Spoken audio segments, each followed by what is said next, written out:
God, Stream Deck. She haunts me. Good morning. I hope you're doing well. Happy Tuesday. I'm so tired today and I don't know why. Just tired. I'm like struggle busting here, man. I don't know why. I feel slow today. I think maybe because I didn't sit at all yesterday. I think I accidentally wore myself the fuck out. Because I am fucking beat. Where's my... Oh my God, I forgot my coffee. One moment.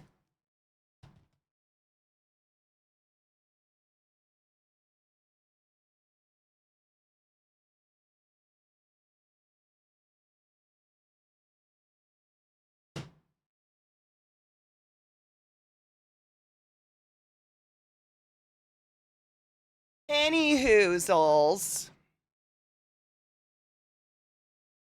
Good morning. I feel like I have an eyelash in my eye and it just is stuck.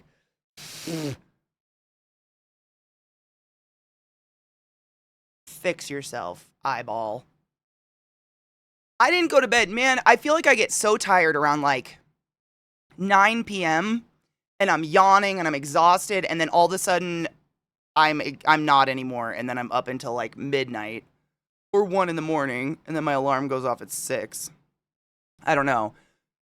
3:30? Why? Oh, boo, mate. Good news, yes. Void Kitty update. Took to the vet to follow up yesterday. He's all better. Yay, I'm so happy. I'm so fucking happy for you. Pet stress is the worst. I hate that shit. Good morning, Crispy. Pet stress, man, when your pet doesn't feel good, that is just the worst feeling ever. Good morning, Prout. How are you? My chat just did the double thing already? It's so early. Good morning, Prime. I gotta refresh. Twitch, figure your shit out. We'd have not time for this. Oh, I have this thing. I wonder if anybody else experiences this, but like the moment I wake up, my brain immediately starts to beat me up.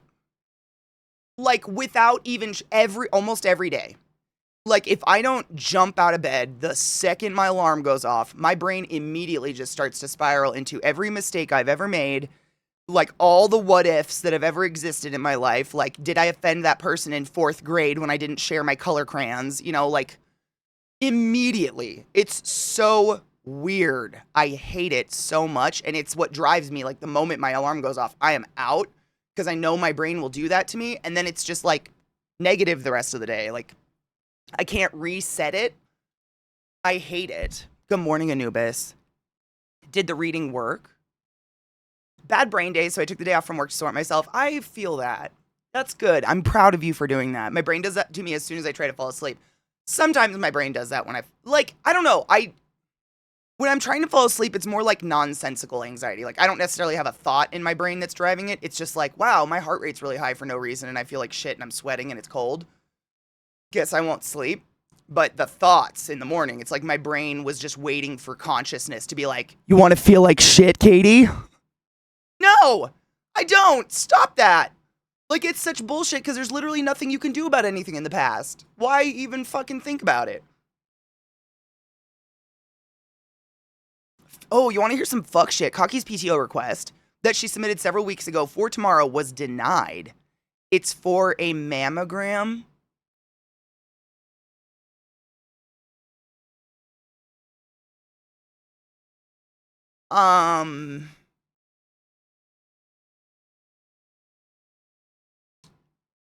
Yeah, pardon fuck. I don't know what else to say to that. Like, I know. I mean, she works with women and children. I don't know if that's... I don't even know what to call... Like, that just seems... I mean, I know I'm a bitch, but I'd straight up be like, would you like me to get breast cancer? Is that what we're preferring at this point? Because if I get cancer, I'm going to tell you, my PTO is going to be a fuckload longer.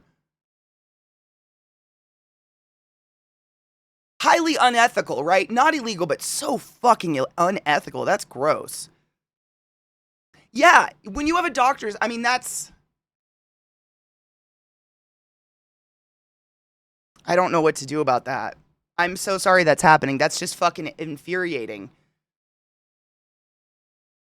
Like, it's preventative care. That's crazy. It's not like she's taking a day for anything fun. She's literally gonna get her tit stuck in a fucking vice and squished to death. My God. I don't know, Scott. That feels really fucked up, but unfortunately, like, they're in Georgia. Georgia could be one of those right to work states where it doesn't. Is there glitter in my hair? Where did they come from? Glitter. It's the herpes of the craft world. So she even offered to go back to work after getting her titty squished. It's an at-will state. That's so fucked up. I'm so sorry. That seriously is infuriating. I would straight up be like, the PTO's a lot longer if I get cancer. Maybe we should just check it. Are you kidding?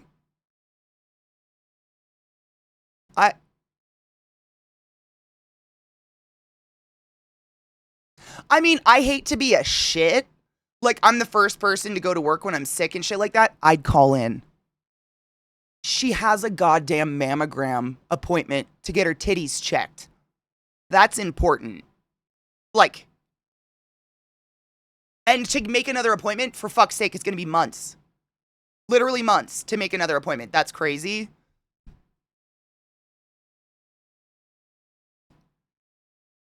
Wow. Good morning, Mag. How are you? Yeah, you got to get your preventative care. My God. No, cuteness. That's the crazy part. She works with almost all women, like exclusively women. That's what's wild.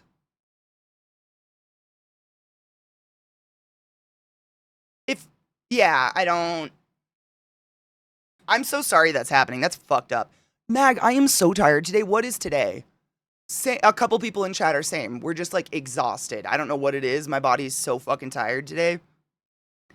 Gross. It's gross. That's gross behavior. And I hope whoever denied her mammogram appointment half day off feels shitty.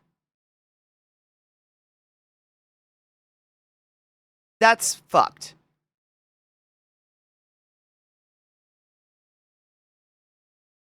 Good morning, Knives. That is fucking stupid. Fucking full moon won't go away. Most states are at will. The companies, though, should have guidelines in place to accommodate people taking time off for any reason. I agree. I mean, especially if you asked for it weeks ago, you made the appointment months ago, and it's a half day for a mammogram. My God. Come on. It's been a long weekend. It's only Tuesday morning. I feel that. I literally, like, I woke up yesterday at like 8:30 in the morning and just immediately started going. Like, I woke up and was like, guess I'm cleaning the house today. Like, that's what my mode was. And I fucking went to town. And I didn't sit until the end of the first movie and movie night. Not on purpose. I just had, I was just doing stuff. Like, I feel like it's constant, but when you have animals, you just gotta vacuum a lot. I don't know. I don't know what to do. There's no alternative.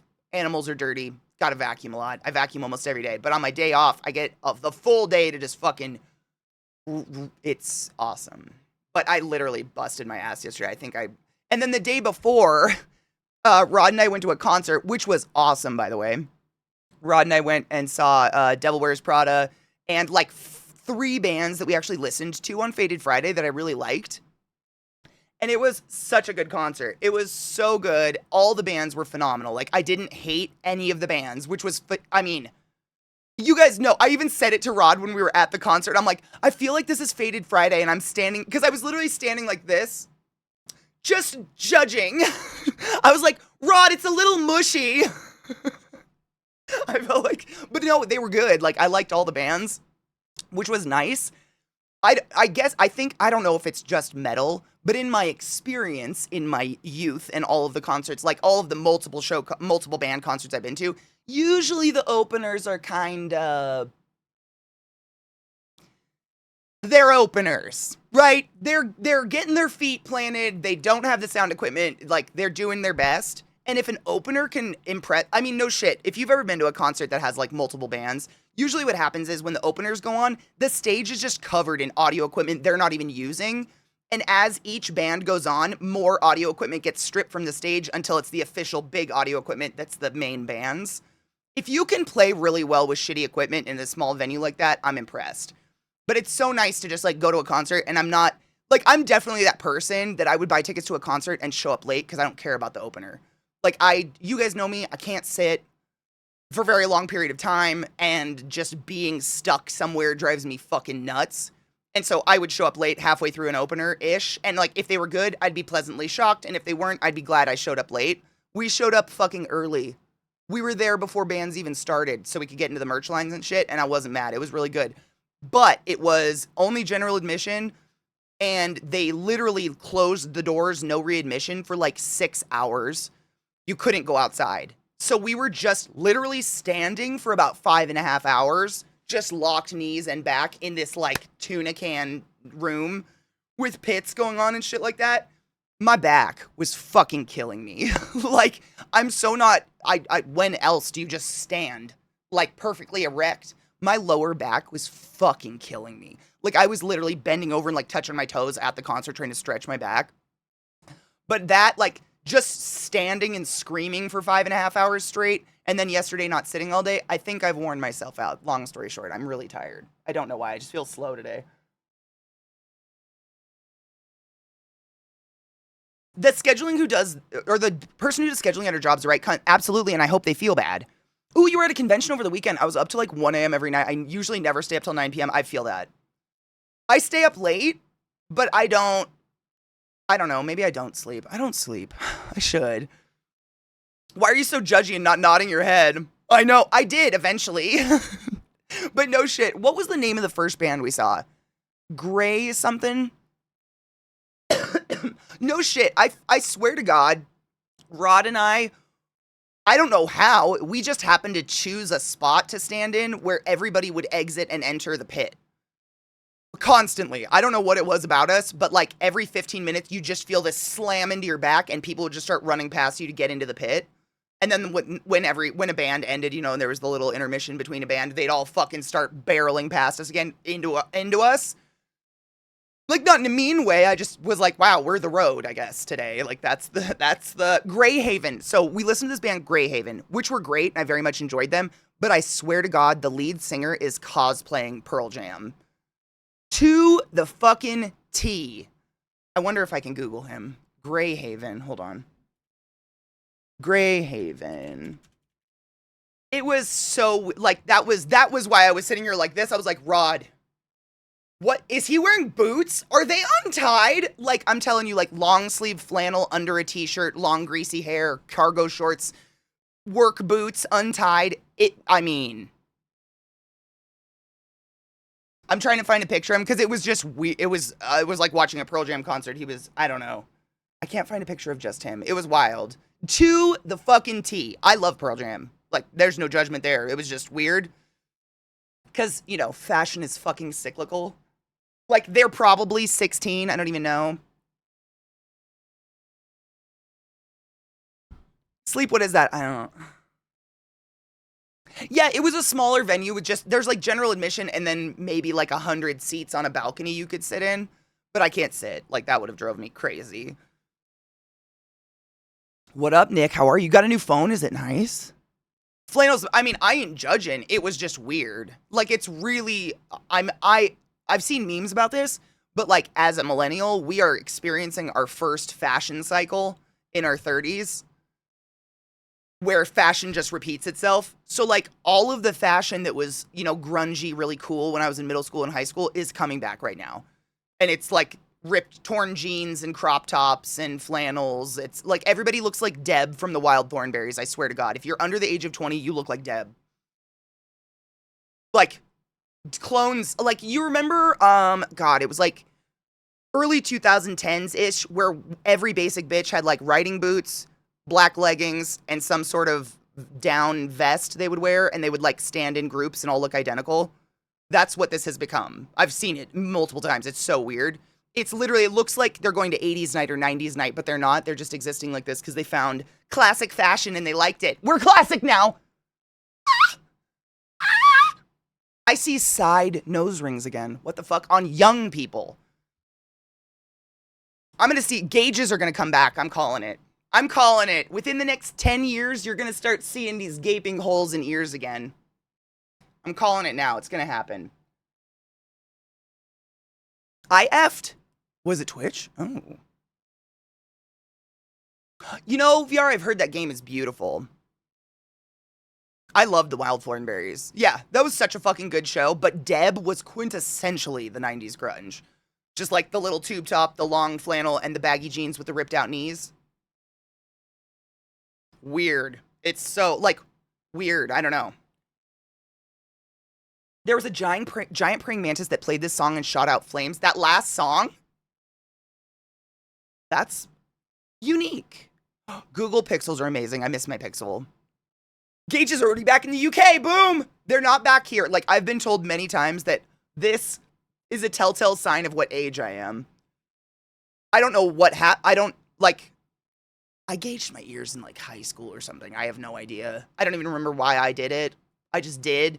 But I've been told, and I've seen, like, memes and shit about it, where it's like there's this really small chunk of people that gauge their ears, like a 10-year gap of people, and then it just stopped, and people stopped doing it, but I think it's cyclical. I think it'll come back. It's been around forever. Gauging isn't new. This is, like, ancient fucking, you know, body modification and stuff. Have nose studs been back? I'm not kidding you, Yeet. I don't know if I've ever told you this story. It's not a long story. When I was in the hospital working, just to clarify, a small child, I'm bad at guessing ages, they were verbal, whatever age that is, literally looked me in the eye and was like, I know you're old because your nose ring's on the side.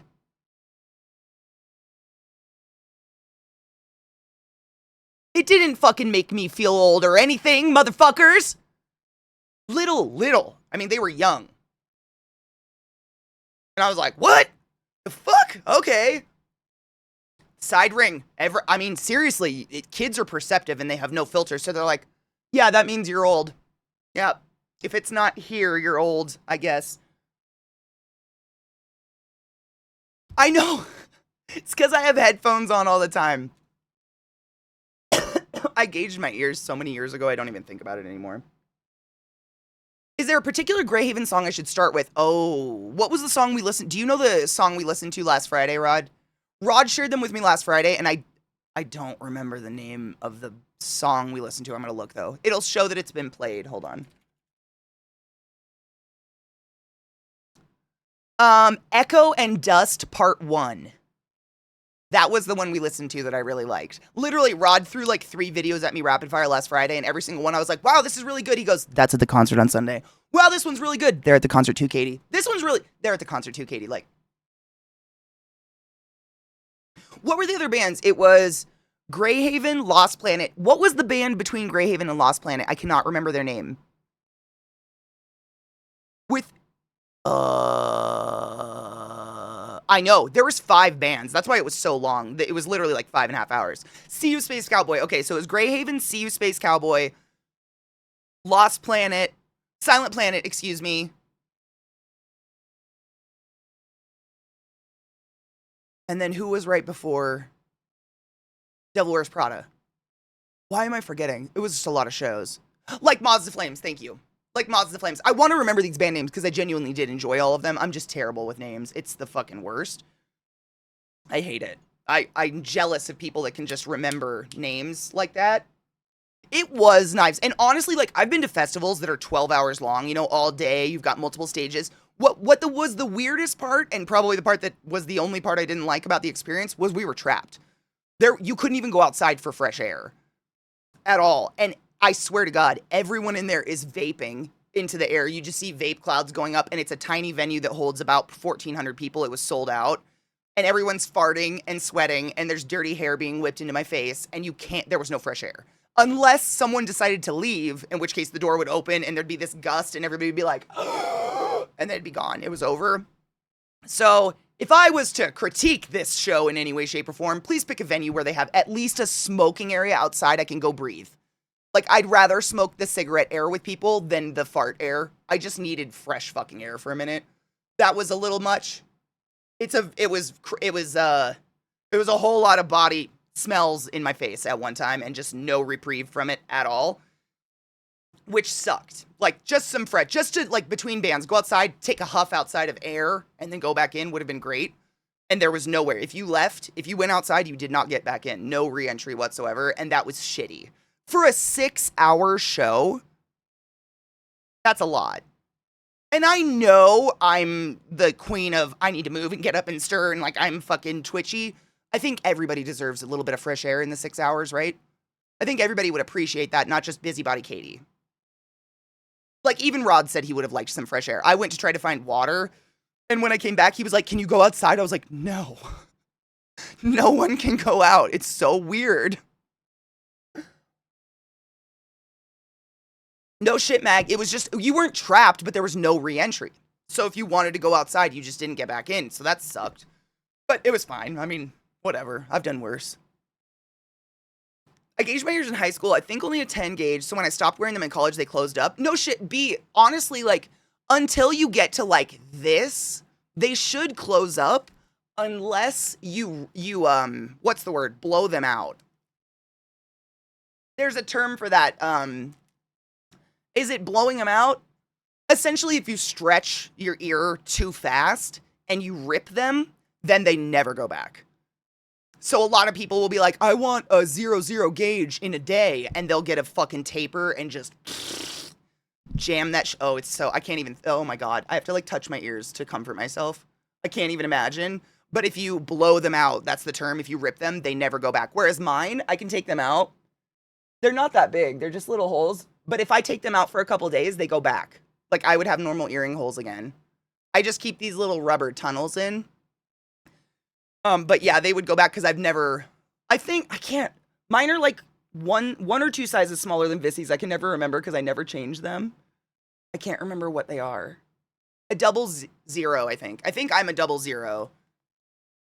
I think. They're not huge though. They're like, I never wanted to gauge my ears to the point where it actually turned my ears. If you've ever seen that, like there's a point, we call it the horizon, the like point horizon or whatever, but it's basically this point where you've altered the shape of your head because now the gauges are so big, your ears start to turn out a little bit. I never wanted that. Nothing against it. Just, I like that my ears still lay flat. Whereas one gauge bigger and they start to kind of turn out like this. And I don't want that. I'm afraid my ears won't. Like, just in case. I've never taken my gauges out. Like, I'm not a jewelry person. I don't change jewelry or anything. Like, accessories aren't really my jam. I think that's about the real... Wait, that's around the same time I can throw quarters through it. Mag, did I ever tell you we had a patient that got their snake stuck in their ear hole? They thought it would be funny to let their python crawl through their ear gauge hole, and the snake got stuck, and they came to the ER and expected us to kill the snake to save their ear gauge. You can't make this shit up. Do you want to guess what we cut and what we decided to save? Fuck your ear. Are you kidding? No shit. Yeah. They were like, oh, you have to kill it. I can't get it out of my ear. Little did they know that their respiratory therapist owns 4 snakes she deeply cares about. Your ear's going, bro. We don't kill animals in the ER. Are you kidding?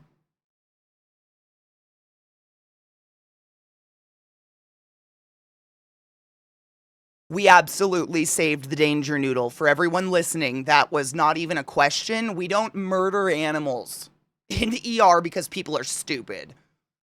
Fuck that shit. Never. That doesn't, we would never. Sorry, Bill. I see you there. I haven't changed my nose ring in like 5 years, Rod. I feel that. I mean, once you get nice metal in it, you really never have to. First, do no harm. Exactly. Exactly that. And that covers animals. It's life. Like, we don't hurt things if we don't have to, my God.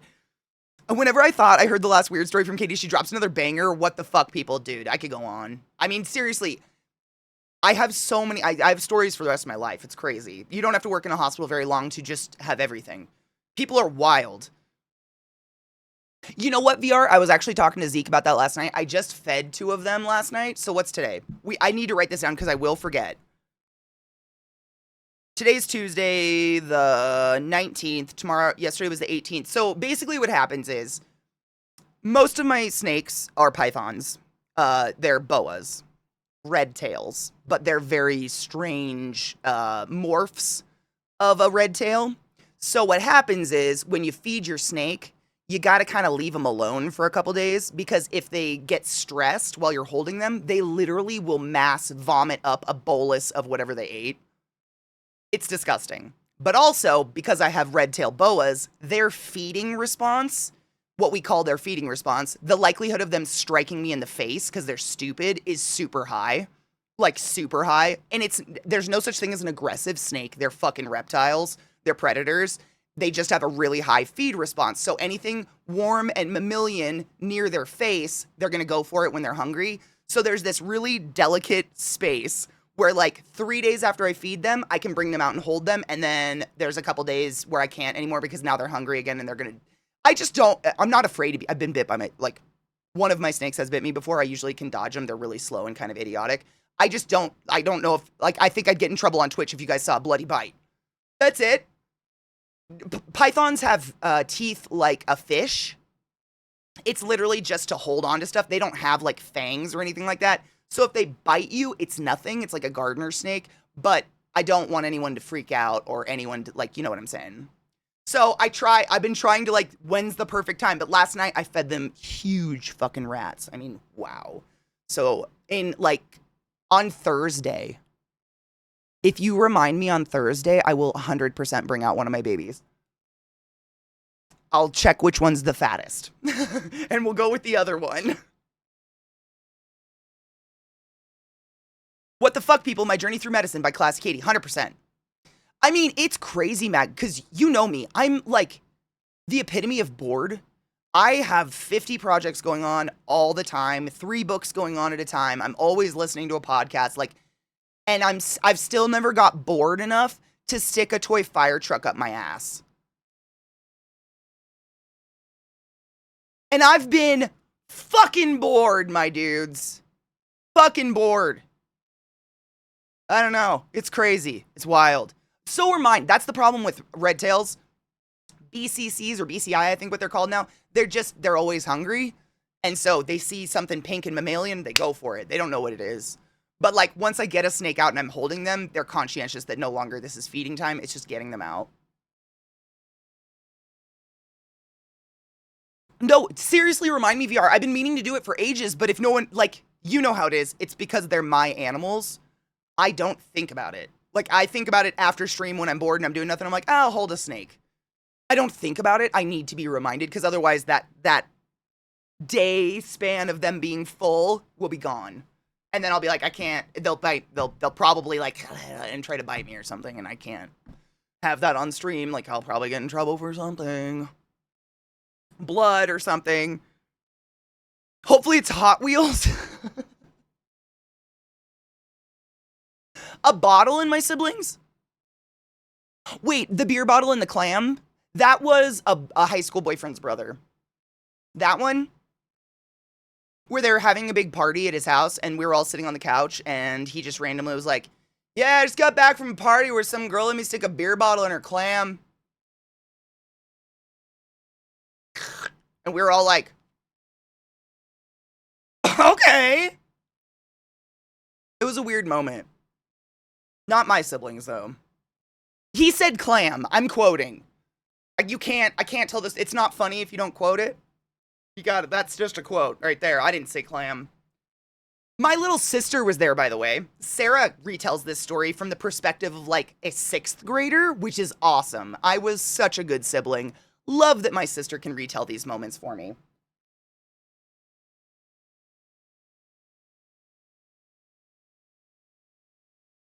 Women. Great. I know.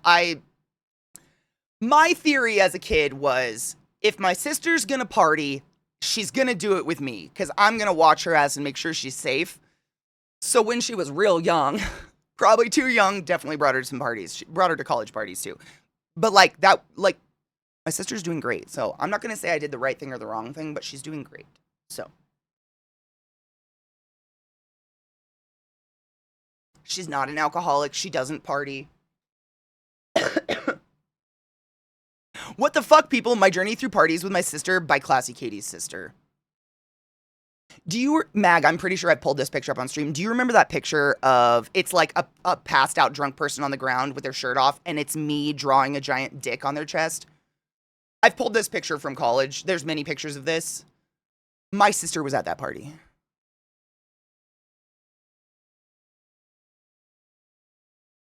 Like, I see these pictures and I'm like, Sarah was there. Oh my God. And at the time I'm like, this is nothing, because I didn't party with like jocks or like people that were, you know, pounding fucking beer bongs. I partied with nerds. Like, we sat around and drank Pabst and played Guitar Hero. So if anyone's like, Katie brought her little sister to these no. I brought her to probably the lamest parties you probably ever go to, because that's my style. But it was still upset. It was still, like, there was copious alcohol around her young self that I probably shouldn't have done. Nothing wrong with being bored enough to put something up your butt. Just make it purposely made for butt stuff, right? I mean, seriously, these days you can get shit Amazoned to you the same day sometimes. Flared base, just find something cool for your butt, not a kid's toy, please. Sarah is a badass. She's an actual badass. Sarah's the best of all of us. I mean, I feel bad for her because that's a lot of weight on your shoulders. But you guys know I have 8 siblings. And I only talk about one of them, because the rest of us aren't doing so hot. But she's literally the youngest. She did great. She just watched all of us fuck up eternally, learned, and didn't do it. She's said that to me. She's like, I just watched what you guys did and didn't do it. She's literally said that out loud. It's fantastic. She's a very smart child. Adult woman. Ew. Same, Kona. I mean, I've talked about that before, but I have the exact same, like, a part of the reason I don't like alcohol and I don't drink is my entire childhood was littered with, like, family parties where everyone was so fucking drunk that, like, most of my, like, Christmas and Thanksgiving memories are one of my uncles projectile vomiting off the deck. Or my uncles fighting. Like, literally, my ancient uncles will get on the ground and start wrestling each other until someone breaks a leg. Like, no shit. My brother and dad decided to wrestle drunk at Thanksgiving, and we have pictures all through a December where my dad's laid up on a couch with a broken leg. This shit, it was constant. And watching that, I was like, this is gross. Everybody smells like vomit, and I hate this. I'm gonna stick to weed. Cheers.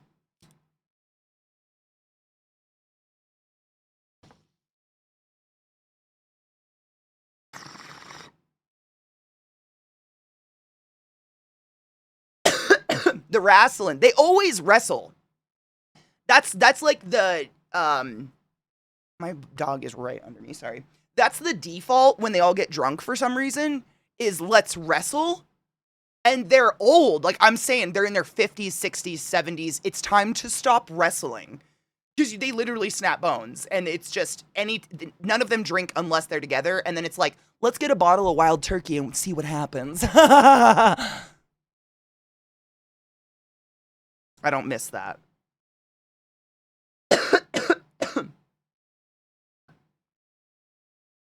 Ooh, gonna try French cookies and Zookies. Ooh, Zookies is a really good strain. I've had that one, David. Is that your nighttime? Well, Trouble, that was my, like, theory. And I've told you guys this before, but when I was little, my older siblings were not there for me in any way whatsoever.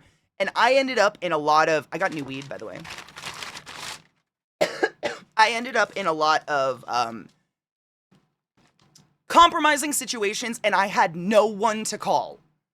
Like, I remember being, like, you know, going with my friends, and they'd be like, yeah, we're just going over to someone's house to hang out. And it would be someone exponentially older than us. It would be a party with booze and drugs. And, like, some 25-year-old would try to touch my ass, and I was 15. And I remember this. I mean, this is almost an identical story to actually what happened. I remember being like, I want to go home, and I don't know. Like, I was just in this fight or flight mode because I had nobody to call. No one to call at all. Like, no one to save me. And it wasn't my car. I wasn't driving. It was horrible. And experiencing that, I was like, I refuse to let my sister have to go through something like that. Ever. It was just not fun. What is this? Honey Child, which is an indica. We're going to go for the hybrid, I think. Hybrid, Appalachia White, allegedly 31.1% THC. There are 4 types of drunks: talk happy, lovey, affectionate, violent, fighty, and sullen melancholy. Very much so. It was really scary, Anubis, because I was just so young. I didn't really have my druthers, you know, to be like, get the fuck off me yet. I remember just, it was scary. I hated it a lot. Real friends leave when you want to leave. 100%. I mean, God, when you're young like that, like, how do you even know what's your real friend? Like, people just want people around. But yeah, 100, I mean, definitely. Like, I think I've talked about that, but that's something my camp, like, at Burning Man, we have that agreement at Burning Man that, like, if we're all out doing something, like, we're out on the playa, you know, miles out or whatever, and someone starts feeling shitty, you never send them back alone. We go back as a group. We bike them home. We get them in bed. We get them water, and then we all go back and out and have fun again. But you never, like, forcing someone to, like, none of that's okay. Alcohol makes me sleepy. I just go to sleep. That's it. Not a fan. I didn't party in college hardly at all. I learned to party right after graduation with my cousin in Texas Lakes and nerd house parties. We had nerd house parties in college, which they were my favorite. Like, just literally everybody playing Guitar Hero forever, and it was awesome. Those were good times. Kaylee, you're smart. I mean, because we all know shit does happen, and that's fucking scary. As a dude, this happened to me. A girl at work invited me over, shit ton of high people in the basement. Some old dude busts in the house, bleeding from his head, screaming racist shit, and everyone's still high. Aside from my young ass with cop parents. Oh, I would have shit my pants. Yeah, it's just the scary, which is, I mean, I drive now, so not a problem. I am almost always the DD, and I drive, and then I know I'll take someone home when they don't feel good. I will never be like, can you just suck it up because everyone's having a great time? Like, I would never do that to somebody, so I know I'm good if I'm driving. Right, Crispy, those were the best. The nerd parties, like, we definitely drank too much and got fucked up, but I listened to some people's not nerd stories, excuse me, party stories from college, and they're like, yeah, everyone got drunk and we set a car on fire. And my friends, when we got too drunk, like, one of my friends would start coding. I'm not kidding. He would literally start coding in the middle of a party. He'd sit down at his computer because he'd be so wasted it would, like, flow or something. One of them was a computer science major who played flute like a badass, and when he got to the point of blackout drunk, he would lay down on the ground and play his flute. He would play I Miss the Rains in Africa on his flute. Like, these were the kind of people I partied with. So I didn't feel dangerous bringing my sister to them at all. Like, I probably shouldn't have had her around booze and shit like that. But, like, I partied with the nerdiest of nerds. Like, they all work at Google now and shit. You know what I'm saying? Like, the nerdiest of nerds. But they were my people. That was, like, the beginning of me finding my people. Yeah, Mag, you like it for the flavor, though. I mean, the Buzz is a pro, but you actually drink it for the flavor. He was always sober. His friends were always on something. You know, that was a big reason why I kind of drifted away from most of my friends in college and you guys know, I fucking love pot. I smoke pot all the time. But it became this thing where it was like, every time we had to do something, we had to drink. It was like, oh, we're going to go to a Mariners game. You guys want to pre-funk at the blah, blah, blah bar constantly? Like, no matter what. It was just like alcohol constantly. It got to that point, like, towards the end of our college-ish. And they were all like, I mean, I don't know for a fact. They came off as functioning alcoholics heavily. And I slowly just kind of started drifting away because I was like, I'm not drinking. I just feel not part of this. It was weird. Same, Viata. We're all very tired today. Now I gotta find a flute version of Africa by Toto. Dude, I hope you do, because I swear to God, this kid did it. I have pictures of him playing his flute vertical or horizontal on the ground. This was before the era of camera phones, so there's no video, but there's definitely pictures. First time I got drunk was at my bachelorette party, because it was the first time I was comfortable with the people I was with, and discovered I was a goof drunk, sang Disney songs very badly the whole night. Second time I got drunk was in NOLA years later for my friend's wedding, also sang Disney songs. You're the best kind of drunk. I'm not saying get drunk, but, like, you're the best. Right, Mag? And that's the same. Oh my God, though. I have horrible news. That no one will relate to in any way, shape, or form. The one place in the world that makes one of two beers I enjoy is closing down.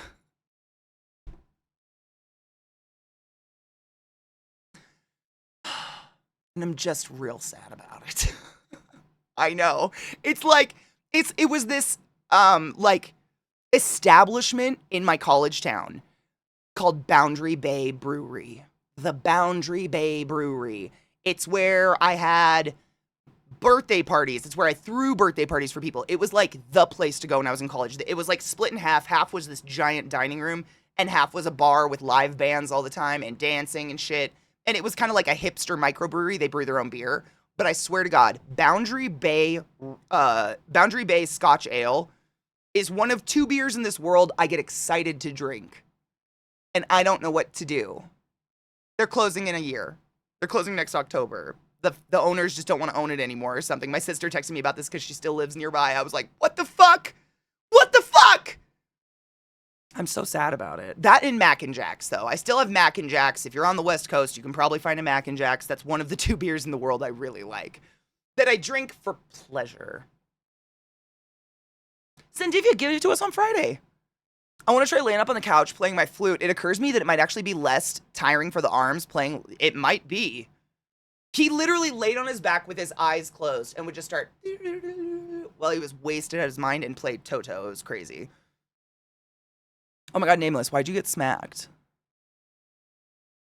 Bitch. They don't. You can go there and get a growler of their beer, but they don't ship. I know, it's very depressing. I don't know what to do. I'm so sad about it. I'm not a fan of fermented things. I learned that sake makes me... Really? What is it about sake? Is it... Well, like, I wonder what it is about something fermented. Is it higher sugar? Or lower sugar? Because fermented means the sugars have been metabolized, right? I don't know either. I'm like, what I found, sec, no shit. I swear to God, there's an eyelash in my eyeball. It's driving me crazy.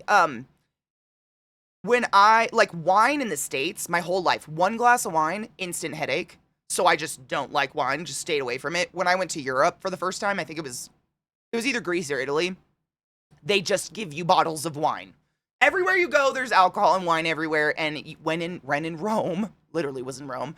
So I was drinking wine. I never got a hangover. I only ever got pleasantly buzzed. Never got wasted. Never got a headache. And it was wild. And I was like, what the fuck is the difference between the wine in Europe and the wine in the US? And what I learned was the wine in the US, it has preservatives. I just blanked on the word. We put some preservative in the wine here that actually causes horrific migraines in people that are sensitive to it. So if you too get migraines from wine, what I've found is the secret is to buy organic wine. If you like wine. Like, I don't drink, so it's just if I'm somewhere and someone really wants me to drink wine, I will try to find an organic one because it doesn't have whatever that preservative is in it that causes migraines. It was fascinating. Maybe it's fake sugars or something. Tannins, is that what it is? Something like that. It's something in it that are horrible, but in wine, anywhere else in the world I've gone, it does not do that to me. At all. You can drink it all day, and it's just very pleasant, like nice little day buzz, but you never get that icky drop or gross headache, that you get from booze. Potassium sorbate. See, I have no idea. I know nothing about wine. Sulfites, that's what I thought it was. Sulfites or sulfates or something. I thought that's what it was, but I could be totally wrong. Like I said, it's so rare that I drink. I don't know.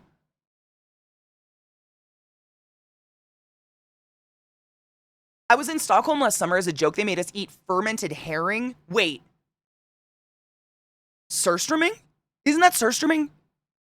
Isn't that the rotten, gooey fish that you have to open outdoors because it smells so bad? Why would you do that? It's quite literally canned fish that's so rotted that even people who like it open it outdoors and eat it like feet away from their house. But people in some northern, like, Scandinavian countries and shit actually enjoy it. To each their own, man. But, like, that shit stank so bad. It's like a dead body. Zeke did it in the backyard. No, it's not a joke. I wouldn't let that in my house. It was the rite of passage. All right. So, no shit, Mag. There's another one up there. I can't remember. I'm trying to think. If I know I got some Scandies in here. If you know where I'm talking about, let me know. There's one of the Northern European countries that specializes in this fermented shark meat. Have you heard about that one? Where they get these, like, cold water sharks and they hang them in a barn to rot for a while, and then they cut cubes out of it, and you eat cubes of it with a toothpick and a shot of vodka. because the flavor's so fucking, but it's like they still do it. I don't know. Someone likes it. Is it ice? Is that what it's called? How do you say that? Hakarl? How do you say that? Okay, but eel is good. Like, I've had eel. That's not rotted. Surströmming is genuinely rotten. I mean, when people pull it out of the can, not to be gross, it literally is like a booger. That's what's happened to the fish. It's turned into a gelatinous, stretchy booger. That's rotted. That is rotted. I am not opposed to canned things. Like, that is rotted, though. Fun fact, the ancient Greeks used to have a sort of fish sauce flavoring called... Oh my god, I just watched someone make that. Garum? I just watched a whole YouTube thing on garum. That's so weird that you brought that up. If I hadn't watched it, I wouldn't know how to pronounce garum. I would have said garm. I don't know how you spell it. I just know what that is because I literally just learned about it very recently on some random ass podcast. Hold up. Alcoholism runs in the family, same. So I've avoided it for so long because of it. Thankfully, never had a hangover. My whole family's healthcare, so if I ever did, I could go to my brother's clinic, and that's nice. I'm the same. Literally, almost my entire family on both sides is dead due to alcohol of some sort or some sort of drug, like opiates, painkillers or something like that. Like, I mean, the amount of times I've said in my life, I am so glad I don't like alcohol. I'm genuinely so appreciative that I just don't like booze and the flavor of it because the propensity for me to become an alcoholic is 100% on both sides. Just across the board. 100% on both sides. So fucking scary. I want nothing to do with that. So every time I go out drinking with friends, I'm like, man, I'm so glad I hate alcohol because this would be so dangerous. It's way too accessible. He's still alive, though, with how much Dude, I don't know if you'd call it it's a long story. We'll say an uncle. We'll just say uncle because story doesn't matter. But I have a relative like that. I think I've told you about him, Knives. He's the one that does this. Like he's casting spells. That's how much alcohol has melted his brain. But he's been doing this for 20 years. I haven't seen him in, God, since I graduated high school. I don't talk to my family. I haven't seen him. But like I know he's still alive. When I was in high school, sober. It was wild. But he's still alive. I just think he's got to be pickled. I have no idea. But yes, but it so much worse. Like, it literally looked like he was trying to grab shit in the air and then he'd start doing this and stuff. It was like he was on something else, but it's just alcohol and melted his fucking brain. I don't know if he's still, I have no idea. I think he's still alive though, which is crazy. Crazy. But all of those examples as a child made me very adverse to alcohol. I was like, oh God, booze makes people gross. Gluten Morgan Reasonable, I hope you're doing well. It was weird. Even as a kid, I was like, what is wrong with him? My dad's vice was meth, but I still have that addictive gene. Same. I mean, that's like, I'm sure your family is probably similar. It's on both sides. A lot of us deal with this. On both sides, it's just rampant. Rampant addiction across the board. I'm so happy. I genuinely don't like alcohol. Like, very happy about that because I should by all rights just be a fucking addict. It's built into me. But I also have a super low tolerance for booze. I don't know, does that lead people to be alcoholics more?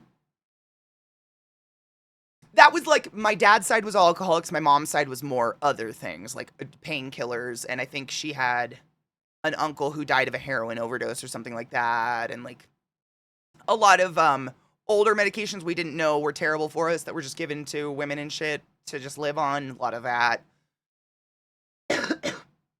I realized I may have the gene when loot boxes became a thing. Oof. I fell into the just one more. Oh my God, yeah. I get that way with video games, 100%. It's terrible. I feel that in it. Only if you liked the feeling of being drunk. Addiction is weird. Yeah, everybody veers towards it for a different reason, I'm sure. I would never judge. Addiction is horrible. Like, I wouldn't wish it on my worst enemy. I can't imagine. It's definitely a mental thing. It's so tragic. It's horrid. I don't judge anyone for it. I'm just grateful that I don't like the things that would kill me if I got addicted to them. Like and I don't do drugs. Like this is it. I don't know how to say that. Coffee, I have a lot of caffeine going in me at a lot of the time. That's it though. Like I just don't. I've never like I remember when we were younger and they'd be like, "Weed's a gateway drug." And I was like, "I smoke weed a lot." I've never like still to this day, I've never felt the need to go to another drug. I don't know if the concept of gateway drug is even real. I don't know. I'm not saying it's not, but like I smoke weed and I'm not like, wow, I wish that did more ever. I'm just like, wow, weed's great. Cheers.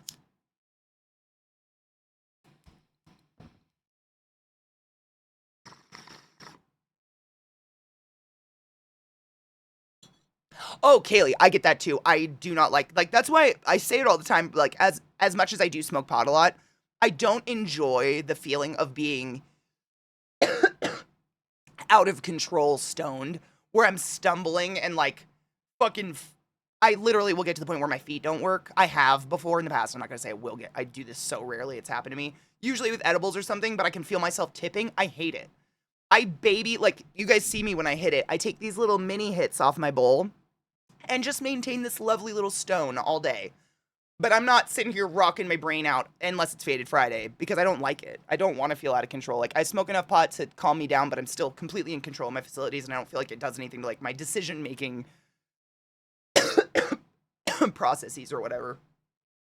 Bill keeps kicking me in the leg. Corner that bowl, bruh! I will never let a vape go around Zeke again. Don't worry.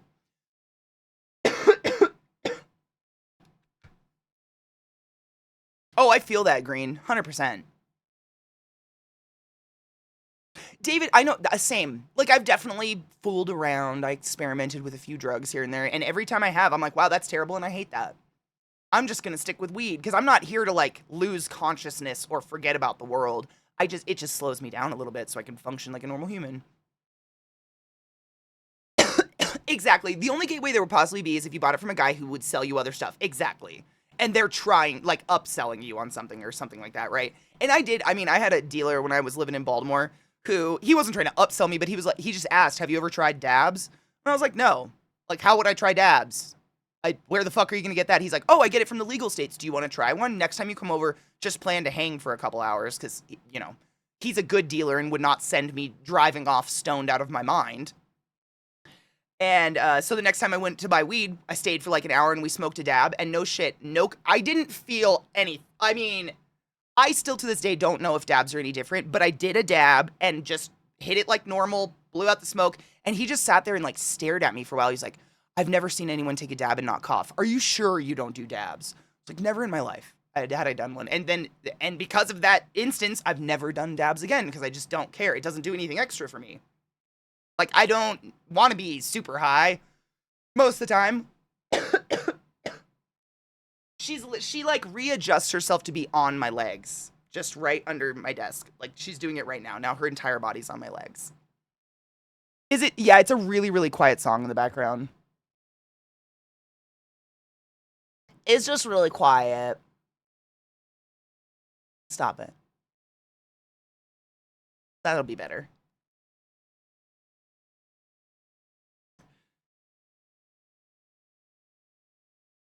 Weed is only a gateway drug because of the lie, since it's deemed so bad. And then when you find out it isn't, then what else they've been lying about? Yeah.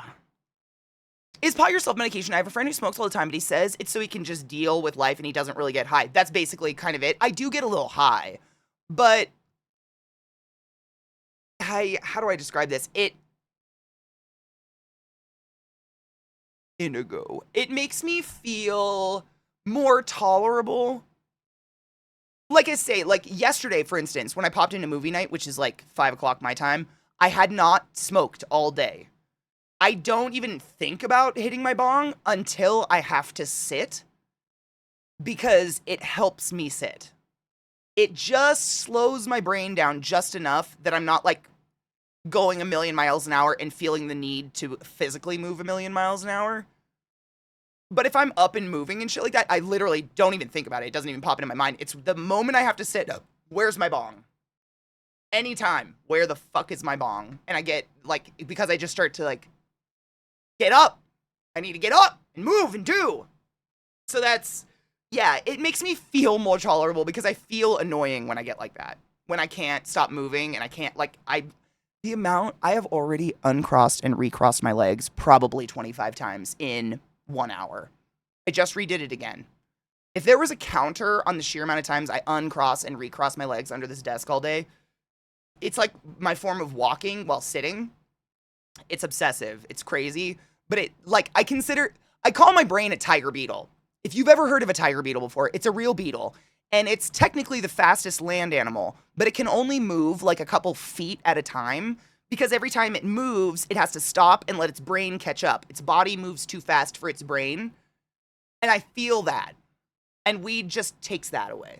So it's like there's two misaligned beats, you know, and my brain suddenly makes it do this instead of this. Does that make sense? Now I'm doing this, and everything just kind of makes a little bit more cohesive. Whereas this, I just am confused. It's too much. It's like over stimulation constantly. So you're running from that constantly, literally and figuratively running from it. But yes, I would call it definitely a form of medication. But I do take tea breaks and stuff like that. Like, I think that's healthy. I personally take tea breaks because I always want to know, am I smoking because I like weed or am I smoking to avoid an emotion? Because God forbid I run out of weed one day and that emotion comes at me like a tidal wave. I'd rather assess that emotion before it becomes that big. And I don't want to smoke away any of that. Like, it's good to take tea breaks and reassess and be like, I'm doing this because I enjoy it, right? Cool.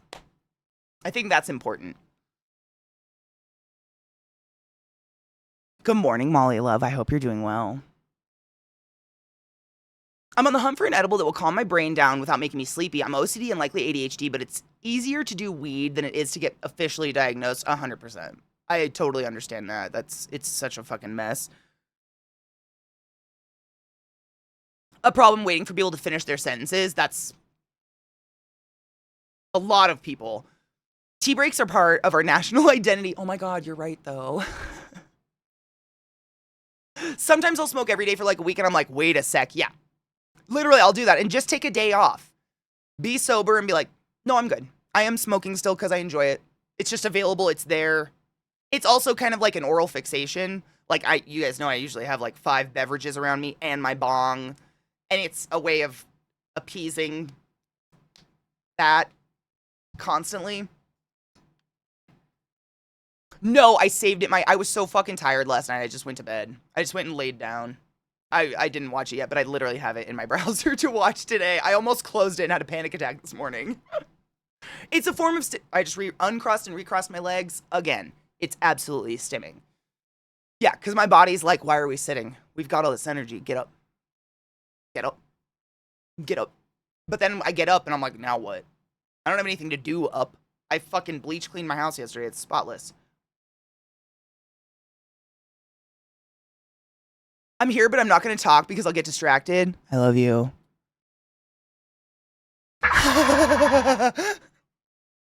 Beth, literally, you might have just defined why I lurk 90% of the time when I'm hanging in someone's channel. Because if I start typing, I can't leave now.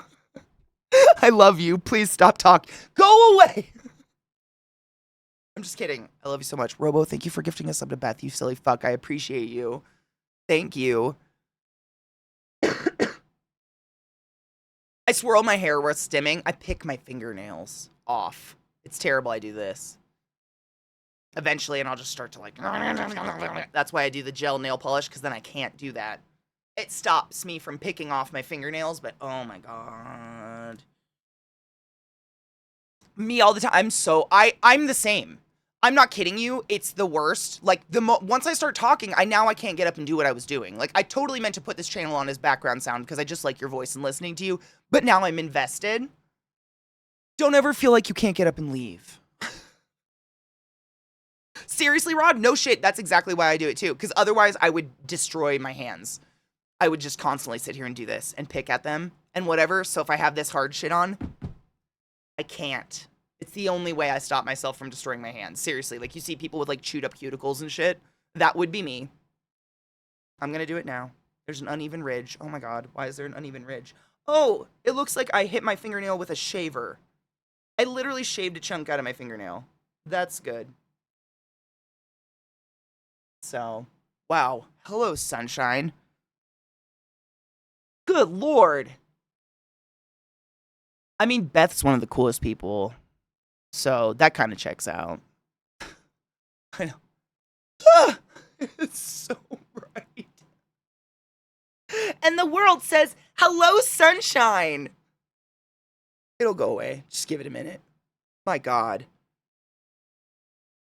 Oh, Rachel, same. If there's any unevenness anywhere I can feel, I'll pick it. It's the worst. I have a little mole, like right here. And if I don't constantly remind myself, Katie, that's a tiny little mole, I will fucking claw it off my back. Well, I'm not even thinking about it. It's horrible. Horrible habit. Oh my god, I hate it so much. Beth is pretty cool. Beth, no talking. We're complimenting you and you're not allowed to say anything back. Go do your work.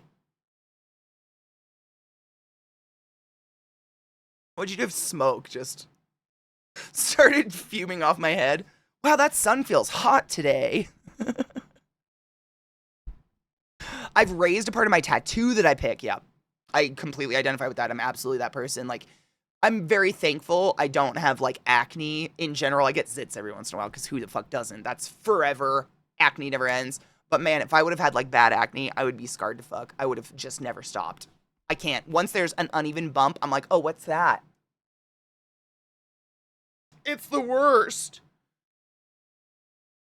Do you know how hard this is? Let's just all talk about how cute and awesome Beth is. While she's not allowed to talk. No distractions, ma'am. I'm so sorry. I know, I'm the worst. Now I'm taunting you. Hey, look, my dog's here. Bubba, what are you doing? Want to come say good boarding? Oh, that's my boy. Big stretch. Hi, Bubba. How you doing? You are tired. You had a good dog park day yesterday.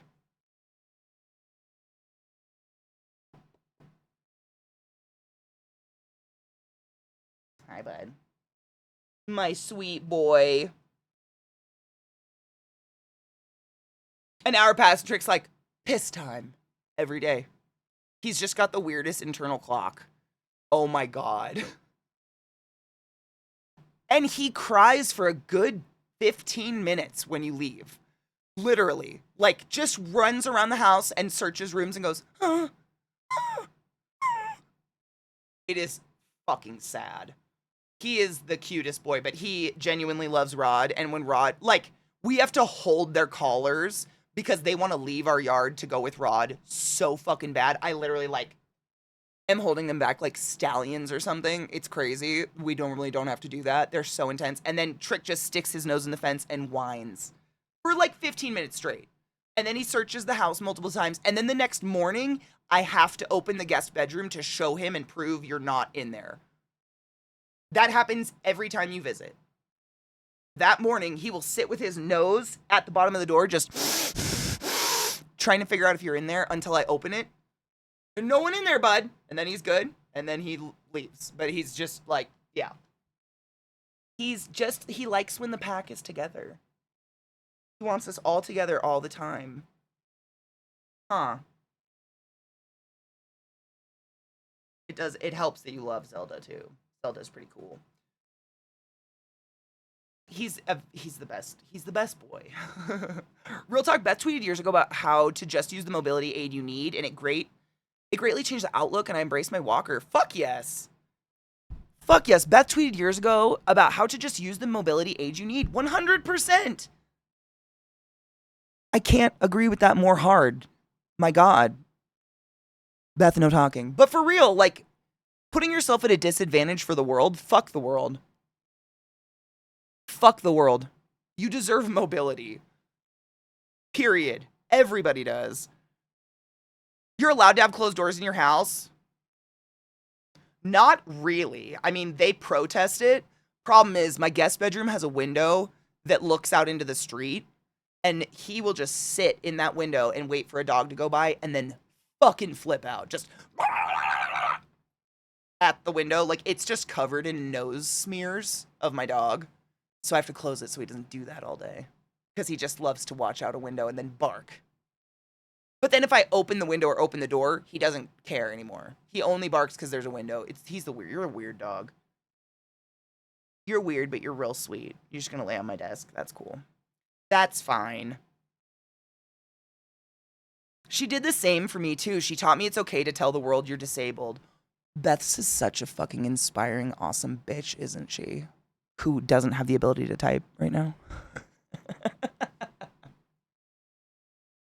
I actually got to see a Bernie Doodle at the dog park yesterday.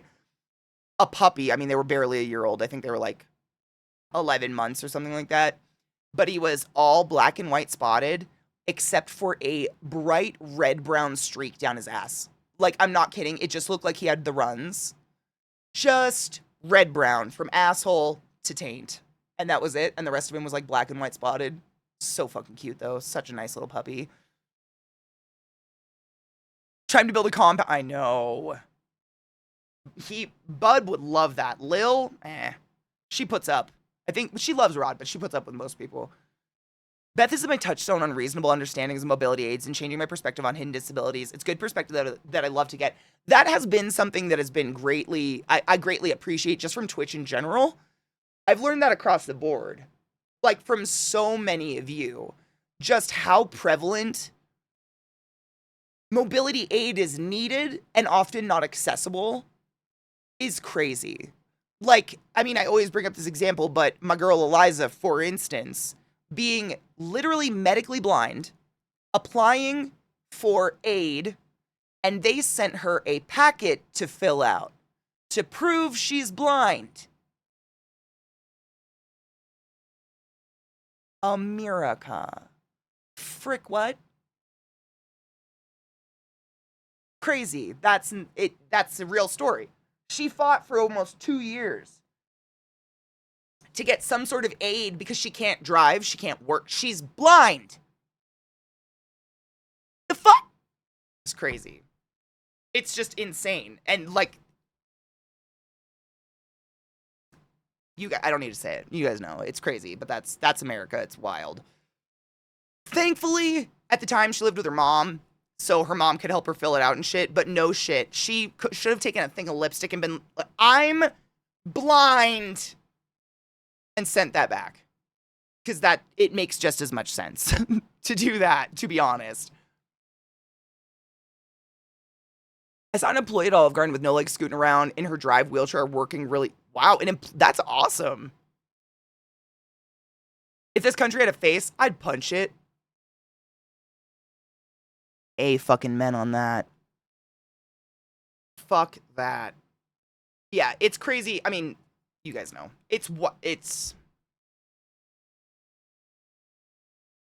I could go on, but I won't. Obviously, my dogs need a break. Do you need to take a shit? You want to go potty? Oh, you want to go outside? Yeah. Okay. First break, my dudes. I guess it's a little bit early. Stretch your legs, get some water, get some coffee. I know we're all really tired today. We're doing our best. What are you doing? Get some blood to your brain. Do some squats. I'll be right back. I gotta pee. Atmospheric river? Is it gonna snow? If it's gonna snow, we're gonna get it. Like, that's just Colorado. It slams us, and then it melts, and it's gross, and it's muddy. And then it slams us, and then it melts, and it's gross, and it's muddy. Or there's a lot of places where it doesn't melt. That's shitty. But, like, we will get it if it's coming. I don't know, because I didn't go to school in Colorado, but in Washington, pretty much all of our, like, earth science classes revolved around learning about the rain shadow. And how the fucking clouds get squeezed against the mountains, and that's why the west side of the Washington state is so wet. And the east side is so dry because by the time the clouds get over, they're squeezed out, etc. Blah, blah, blah. I'm assuming something similar happens here because mountains. Right? Something like that. I don't know. My my lips are so dry.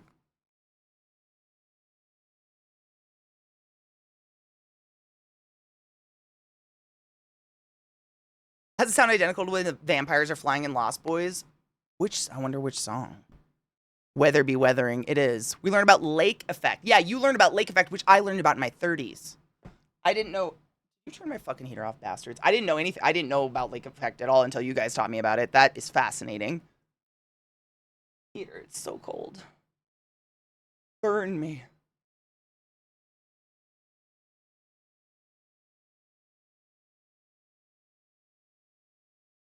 Are you gonna work? It's fucking cold. The wind kicked up yesterday and it just fucking freezes me.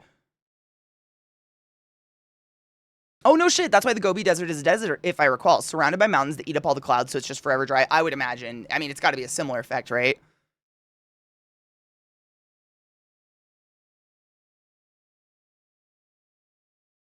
I know. I hate it because I'm an outdoor I like to go outside. I do, I'm, one of those nerds that actually likes to go outside into nature. And when it gets cold, I can't. And I just feel like housebound and sad for 6 months.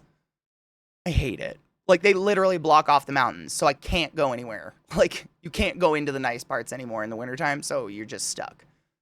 It's a little bit like the concert, just stuck. It was learn about it or scream at the sky all the time. See, I learned about rain shadow and still screamed at it all the time. But it was cold, and I just don't like being cold. My hometown had ocean on one side, mountains on the other. Yep, that's basically Western Washington. It is, and it's because the roads are dangerous. Like, I get it, why they close them down. I mean, the roads up there are crazy. They're just like this, switchbacks constantly to get up there. I mean, literally like 90-degree fucking turns, switchbacks to get up. I understand. Like, I know it. But it sucks because that's the only pretty part of the state. And unless you live there, you can't get there this time of year. They just shut it all down. So you just, yeah, like my Jeep might make it, but I wouldn't even test it. Like, it's crazy. It's crazy without snow. Yeah, I wouldn't. It's not like a pass. It's technically a pass. It's Guanilla Pass or whatever, but it's not a highway pass like they have like through the Cascades, which I'm used to. Not being stopped by snow.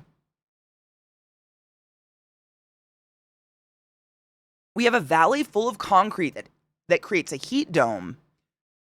It holds only the most aggressive storms in the rim, which is how Flagstaff exists. What's a valley full of concrete? What does that mean? Like, you poured concrete in a valley? Oh, okay. No shit. I was just gonna say, no shit. The way my parents always described Phoenix was a cement city. So I was going to say, are you meaning the city? I was literally going to ask that. That's how they always defined it. So you guys cook, basically, right?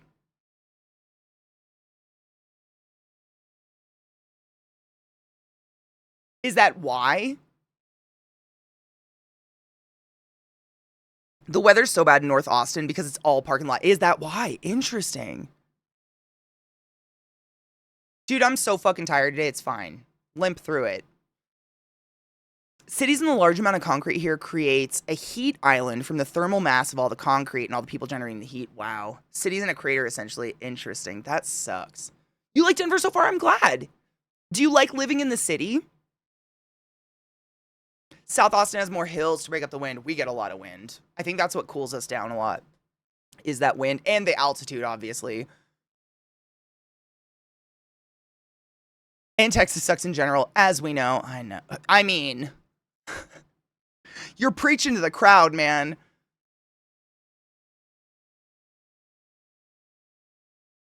Does it feel shitty living in Texas? Like, in general, yeah, that sucks. If there were trees, grass instead of concrete, the sun would sun shining on it would cause evaporation of the moisture and doesn't reach the ground. Oh, it doesn't feel good. I just curious, just in general, like, Yeah, you're an island. I mean, that's what I've heard for years about Austin, is that Austin is just this like epic island of nice people in hell. After the election's been heavy, I believe that. That's kind of what I'm asking. Like, do you feel that in general? Because I've never lived in a red state in my life, which is weird. I've lived a lot of places. I've lived Maryland, Colorado, Washington, all blue, and it feels relatively blue, like in general. And that might just be the circles I haunt, though. Like my pet store, everyone has tattoos from here to their dick tip to their toes. And then I go to the weed store. Like maybe it's the places I go that is just that, but it feels blue here. I don't know. I don't know what it's like to live in that. And so it's a weird question to ask and probably a weird question to answer. Like, do you feel that? I used to be proud to be from Texas. That was before W became president. So it's been a while. That sucks. We see storms just going around the city, and only storms with a good speed to them to make it into the city. I think it also causes our monsoon season, but I don't know the science. I think that it does that too, because Havasu has the same thing. I've never seen the monsoon season, but I've seen the drainage, like what do you call them? They're like enormous ditches that go under roads that are meant for that, like catching the flooding and stuff like that, because everything's so cement. If you didn't, it would just fucking flood, right? The county I'm in Florida is an island of blue, but most of the state is dueling banjos with gators. You sound like Glut. I tell everyone I know that if you have to come to Texas, don't go anywhere else but Austin. Yeah. Yeah. 100% outside Colorado Springs. See, I don't even think I've ever, like, stopped in Colorado Springs or anything like that. I don't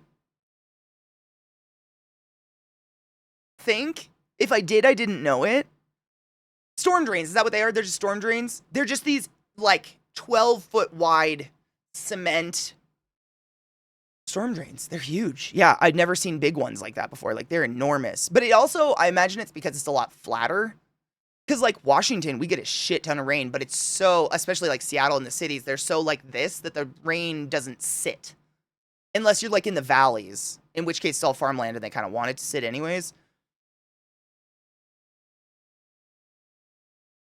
Really, I lived in Colorado Springs for 2 years and fucking hated it. And it just felt red. I moved a bit more north of Austin. It's very different than Central. It's weird how different it is outside of Austin. That is so, I can't even, it's just weird. I mean, I guess I can kind of. Because, like, for instance, Washington State, right? They've been blue for how long? I don't even know. Historically speaking, Washington has voted blue forever. But, I mean, no shit. I've talked about this before, but if you look at the state of Washington, like an eighth of it, maybe a quarter of the state is Western Washington, west of the Cascades. That's where almost all of the population is, and that's where all the votes come from, and they are blue. But you go east of the mountains, where I mostly grew up, Eastern Washington, the other 3/4 of the state, and it's red as fuck. Like, super fucking red. But there's just so few people that it doesn't make a difference in the voting. But I guess I kind of relate to that because I did grow up in that. Like, hearing people talk and being like, huh, what up, Nomac? How are you? This is why we have blue governor, but the state voted red. The fuck? That's so weird. The week I went to Texas last month was me trying to dodge any talk of the election. I knew where a lot of the family stood and just wanted to get in and get out. Yep. That's best case scenario in my experience, too.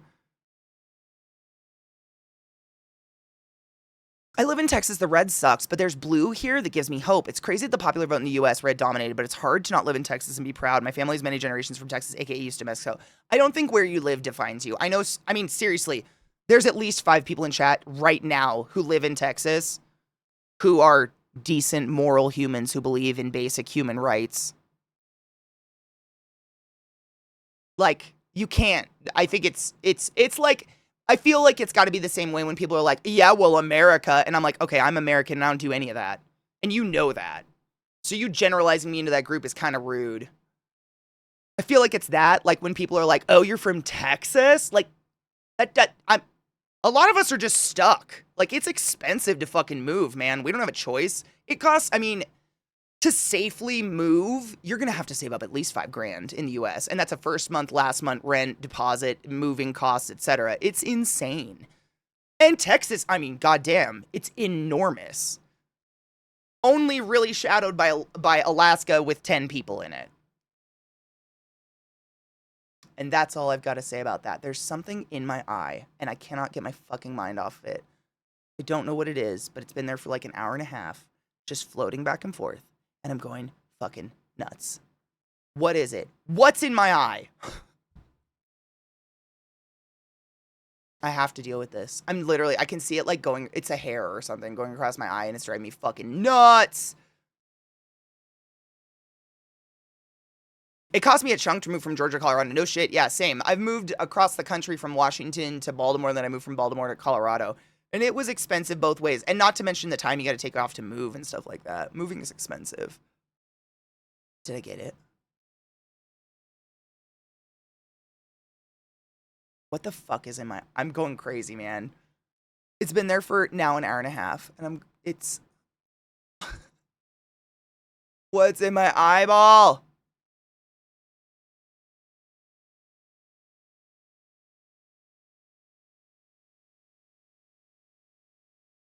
Oh, moving is horrible. Yeah, no, it's, I mean, honestly, I've moved alone and with people. It's horrible no matter what. My finger, obviously, Amelia taught me this trick. If you feel like something's in your eye, close your eyelid, put your finger on your eyelid really gently, and then roll your eye around under your eyelid.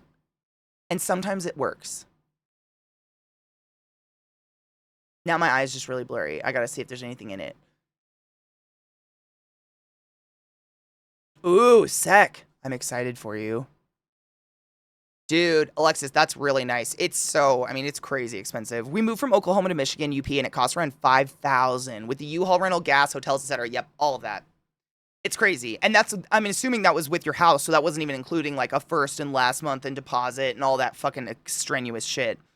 What drives me insane is when you look at the policies that were voted on, majority of them across the country were blue, and then you get red politicians, but it just doesn't match the issues people actually care about. People are voting against themselves, very much so. I mean, did you see that that was the top Google result? Was how to change your vote. It's very sad.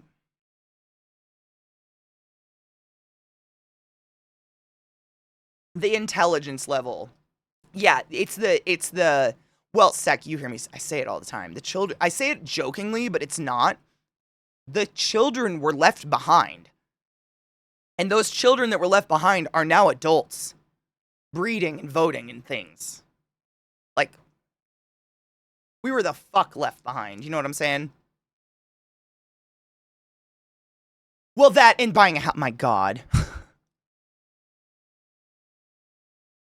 Just that. Just like hundreds of thousands of dollars. It's fine. I tried blinking to the waiter in Morse code. Honestly, I've been staying away from politics. I haven't seen any of it. I don't wanna. No Child Left Behind happened when I was in the 3rd grade, and it's noticeable. Yeah. Yeah. Yes. The majority of the U.S. does not read above a 6th grade reading level.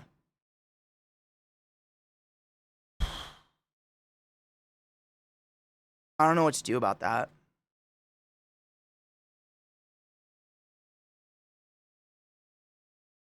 I love reading. I feel bad, honestly, because I've encountered so many. There's still something in my eye. I'm going crazy. So many people in my life that straight up hate reading because of school, and I completely understand. Like, I absolutely love reading. I was given like the opportunity to go to libraries and stuff before school started forcing us to read things for book reports. So like by the time that, you know, assigned a shitty classic book that your teacher's obsessed with and write a book report on it was done, I was already capable of like scanning through a book I'm not really enjoying, getting through it and writing a report. But a lot of people, their first experience with reading was being forced to read some classic book they have zero interest in by a teacher that's obsessed with it. And like, that's not how you get people to do something for joy. It's like the same concept with how playing became exercise.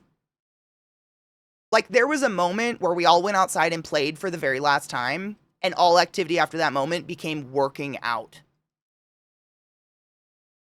And then it's not fun. Like, suddenly you don't want to move anymore because it's walking on a treadmill and it's fucking boring. I feel like it's the same concept. I mean, smart is such, what do you define as smart? I don't know. Like, that's such a subjective point. I don't know. I see intelligence as the want to learn more, not necessarily based on everything you know right now, because there's too much. And like, for instance, if you're a mechanic and I'm a respiratory therapist, like everything you know about a car, I can't even conceptualize, so I don't see it as grand a plan as it really is, when really you're kind of doing the same thing I'm doing with the human body, puzzle to make it run, if that makes sense. But I don't know either. It's a like, I think intelligence is the want to learn more, the craving for more, like you're constantly learning and growing, woke if you will, God forbid. But I don't, it's hard because I would never base like intelligence or how smart someone is just based on how many books they've read or how like degrees they have or any of that or what they know currently. Because like, does that make sense? I don't know.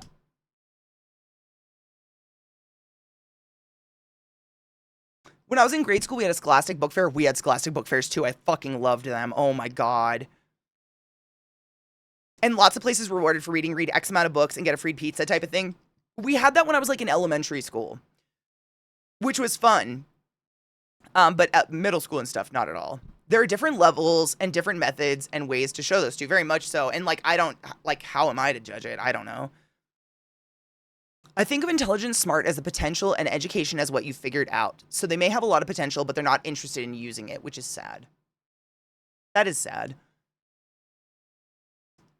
You need education to make the most of your smarts. Yeah, it's like having, I don't know. I don't know. There are many kids with who are great at reading who grow to hate it because they're forced to meet a quota at school. Yes. That happened to me. I've told you guys this, but when I was in college, I stopped drawing, I stopped painting, and I stopped reading for fun for 10 years. Actually, like I remember at the 7th year point, I was like, I can't remember the last time I read a book for pleasure. At all. Because there was just so much fucking assigned reading and so much work. I didn't have 2 seconds for my own brain to enjoy an activity. And even if I did, I'd feel guilty that I wasn't studying when I was doing it. And when I graduated school, it was such a weird, like, I was like, I went to like a bookstore for the first time in 10 years and just got to pick a book for funsies. And it was really weird teaching myself how to read and not scan again. Because I literally, school taught me scan. Like, I can read really fast because I can scan like nobody's fucking business. But actually reading a book and absorbing it and enjoying it, I had to like train myself how to do that again. And when I was a kid, I was the annoying, had a book at the dinner table, had a book in the car, had a book at school. I always had a book. I fucking loved reading. But it kind of kills it a little bit because it's just so much. And like, I know I'm not a teacher and I don't understand learning at all. But at the end of the day, if you're going to give me a book that's 700 pages and you're going to test me on 10 pages of that book, what was the point of that book? You're just causing me to go into flight or fight mode. That's all you're doing. Because now I'm looking at this and realizing that maybe a quarter of 1 page is what's going to be on our exam. What the fuck do I do? There's no conscious way to learn this in 3 months. How? It was just crazy. It made me feel very like lied to a lot or tricked. Like I was being tricked. Like this has to be a joke. Someone else must have got a different syllabus that told us what to read, right? So you end up scanning this fucking dictionary and not really reading anymore.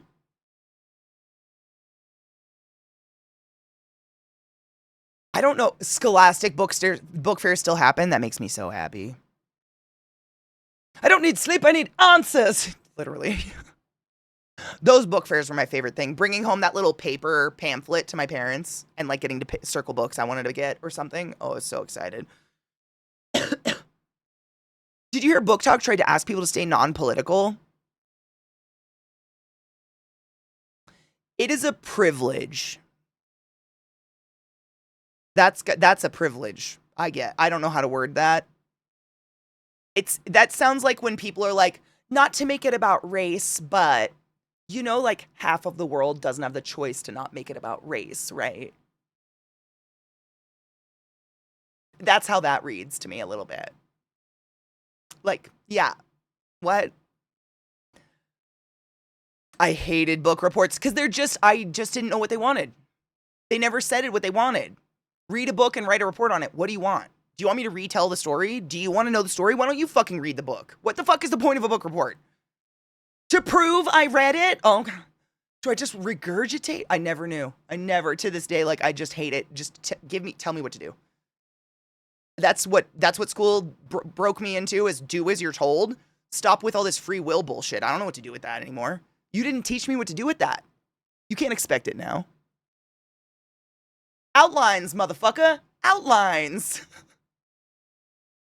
I just genuinely, to this day, I'd be lost. If you were like, read that book and write a book report. As a 36-year-old, I'd be like, what do you want? Do you just want me to regurgitate the book to you? Like, why don't you just fucking read it? What do you want from me? I don't know what to do here. So I would literally just end up, the story starts with blah, blah, blah, blah, blah, blah, blah, and I just read fucking, I don't know what to do. I hate them. Give me an outline. Good morning, Socrates. I hope you're doing well, honey bean. Like, I'm reading this book about overthrowing a shitty dictator, but I don't want politics in books. How? Yeah, like, what kind of story would you get? The current song is How We Are by Leah Ices. I'll just give you a link. One moment. Oh, I'm so sorry. I just restarted the song. No one's mad.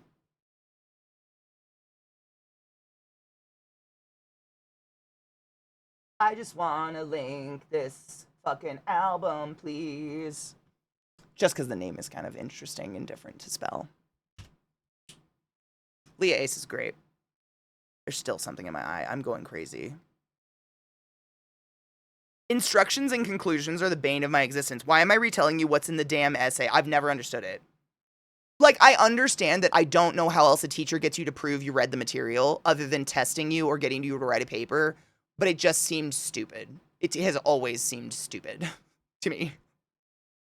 Always. I was just like, read the book. I don't know what to do for you. I read the book. It was fun. I don't know what you want now. I was kind of the different opposite Robo. I would get like B's and C's on tests. I'm not a good test taker, but papers, even though I didn't know what people wanted and hated writing them, I was real good at bullshitting. And I think what I would do is just write a paper so wordy and so long that my teachers would be exhausted reading and they would just give me a B and be like, we're done with you. You wrote too much. Because I was like, I don't know what you want, so I'm going to give you everything. And I'd give 2 pages on my analysis of one character when the paper was only supposed to be 1 page long.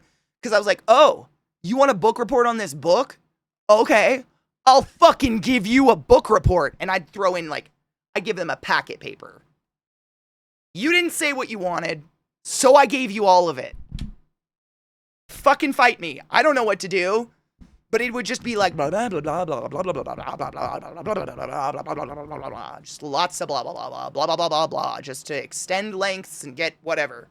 Because I know that professor's reading 300 papers, or their TA is, and there's no fucking way they're gonna get that detailed into that long of a paper. Bullshitting. I know, right? It's my nana used to say like the Irish gab or something. I don't know. But that was it. That was the only reason I could get, but I would always get good, decent grades on papers because I could just blab in them. Because literally, and my teachers would be like, well, you gave me a lot more than what? Than what you didn't ask for because you didn't tell me what you fucking wanted? Well, I mean, you could have chosen one of these topics to extra. No. You didn't tell me to pick one topic out of a book. You said write a book report on a book. So you got a fucking book report on a book. And they just, okay, here's your A. Fight me. I don't know what to do. You give me a 400-page book and you want me to pick one thing out of it and write a page paper? What? What is that? Absolutely not. And then just overwhelm them with citations. Overwhelm them with citations. Like, you can never do too many citations. That's what I've learned. And the more you do, the more they think you did. Citations. Cheers.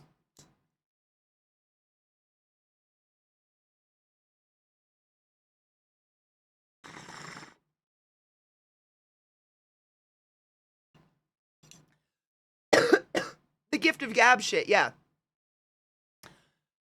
Citations everywhere, no shit. It was the way to beat the system. I mean, I think I was just beating the system. I don't know. At some point, I was like, do you just want me to prove that I worked?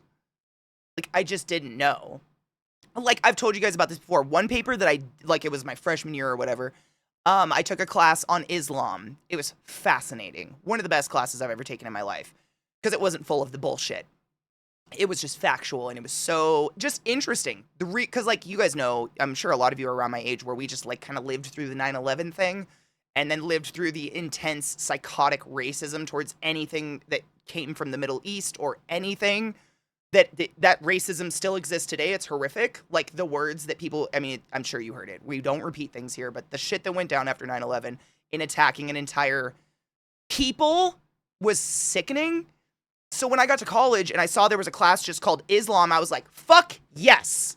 Facts. Give me real education. Like I'm so tired of people just talking about it and making up these horrific lies about an entire population of people. But anyways, long story short, at the end of the class, our final was to write a paper on any religion we wanted that we found to be mystical, i.e. kind of magical, kind of like out of the bounds of like, I guess, I think I'll... See, this is where I fucked up though.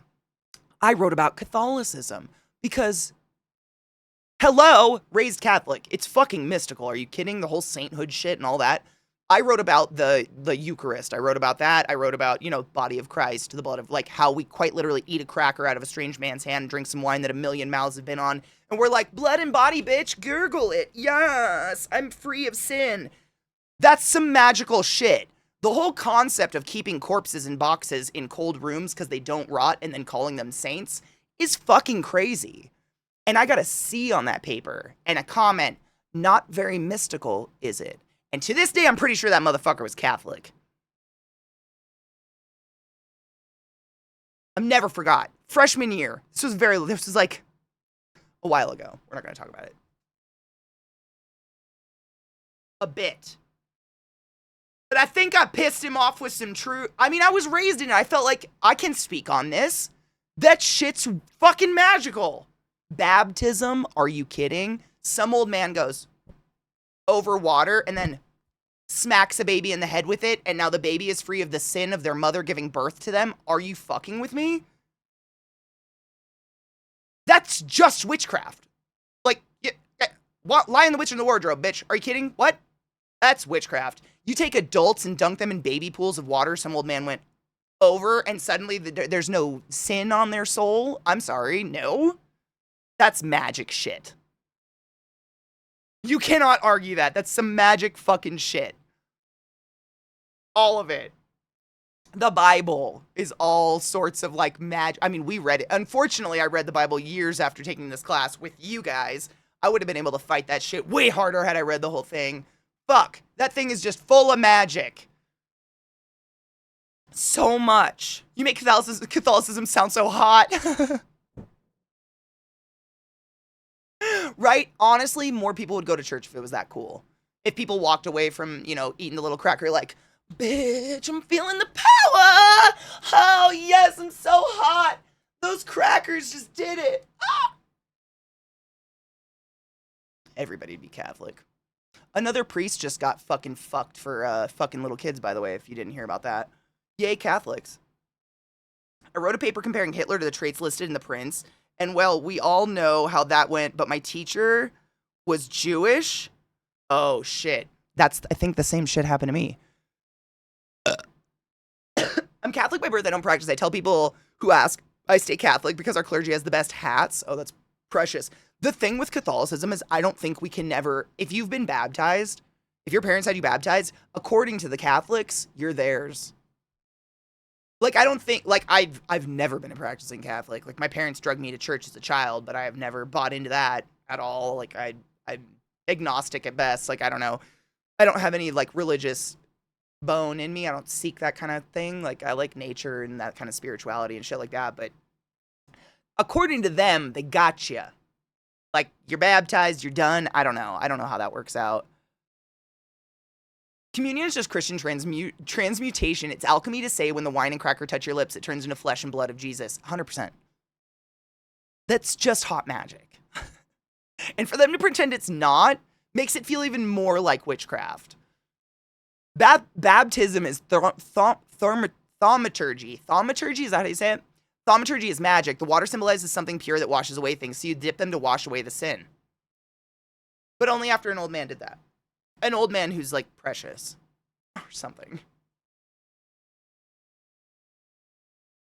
He's been he's been like kicked from the papacy or whatever. I don't know if he's in jail. Baptized Methodist. You're not stuck if you're Methodist. I don't know much about Methodist. I'm not big on going to church, but my old one I went to had a Christmas ceremony where they brought in animals and the whole scene of Jesus is really cool. Honestly, I used to go to like elementary school and stuff, went to church with my parents, and then my mom stopped and we stopped. And then my Nana basically would make us go on Christmas Eve, midnight mass. And the music was just beautiful.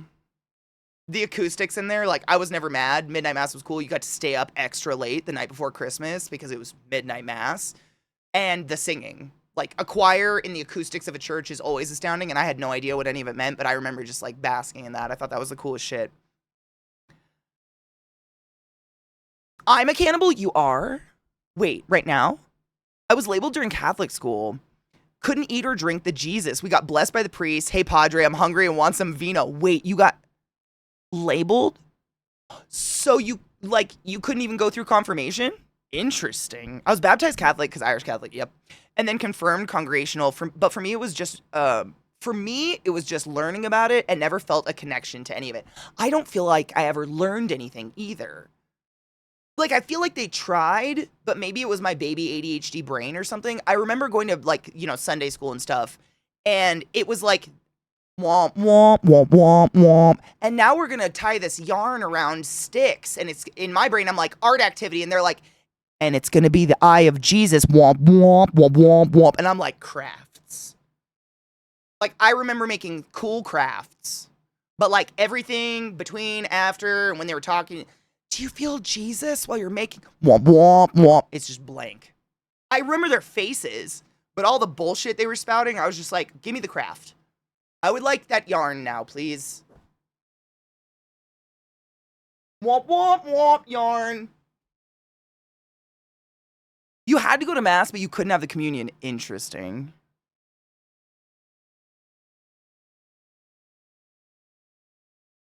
With the whole epic guilt thing, it's no wonder the Catholic Church specifically, more than any other, has a higher level of drinking problems than any other denominations. I mean, they not only that, but they start you on wine pretty damn early. And it was real wine. Asked coworkers yesterday why we were missing one person from our phone queues. No one knew why. Today I bring it up with the boss, and now that one is back on the... Interesting how that works out. I heard it at Midnight Mass and thought you went to the show and got... Oh, the show is really good. No, did you know Midnight Mass is a real thing Catholics do? We go to church at midnight on Christmas Eve to, like, celebrate Jesus' fake birthday. But it's at midnight. I think some churches cheat and do it earlier now because people were, like, not into that whole stay up late thing. But, yeah. I didn't even realize... I did not... Those names together. Didn't do that. But I didn't... You know what I also... Oh my god, this is a question. If any of you know this off the top of your head, you don't have to Google for me, but this is something I was thinking about last night. We went and saw Devil Wears Prada, the band, the other day. I don't know what came first, the movie Devil Wears Prada or the band, and where the fuck did the term come from? Is this just... Never in my life have I, like, been like, oh my god, they're named the same thing. Maybe there's a... Never. Until, like, when I was trying to go to sleep last night, I was like, huh. They have exactly zero relation. What the fuck? I don't know. Same. The sermons were just womp, womp, womp, womp, but the music was everything. And hearing, like, the choir and stuff in there and the organ. I was taught about Sikhs. I worked with a Sikh and learned about Sikhism when I worked at Lowe's. That was really interesting. I love when people are open to talking about their religions and stuff because I'm just curious. I have zero exposure to that stuff, so when people want to talk about it, get really excited. I'm like, yeah, tell me. Like, it's fascinating to me. Like, I literally worked with someone who was in a long, like, an arranged marriage that worked. I don't know how to put that. They were from India, a part of India. One of them was from India, one was from Fiji, and they were Sikh. And their parents literally, like, mailed each other, and they didn't meet each other for the first time or see each other for the first time until their fucking wedding day. And by the time I knew them, they were, like, in their 40s and had grown kids and shit. It was crazy. But learning about that and just how that is normal and accepted and, like, not a strange thing, but she wouldn't choose it for her children, and she's going to let her children choose who they want to marry and all this stuff, it was fascinating. no judgment. I have exactly zero room to judge on someone else's culture. I just find it really cool to learn about from someone who actually lives it, as opposed to people who think they know what they're talking about but are just flapping their mouths because they just can't wait for their turn to fucking talk. Shut up. And it was a book, right? Book came first, and then what? The phrase Devil Wears Prada comes from a novel of the same name by Lauren Weisberger, which was inspired by her personal experience working as assistant to a powerful fashion editor, widely believed to be Anna Wintour. I knew about that. But, like, the band.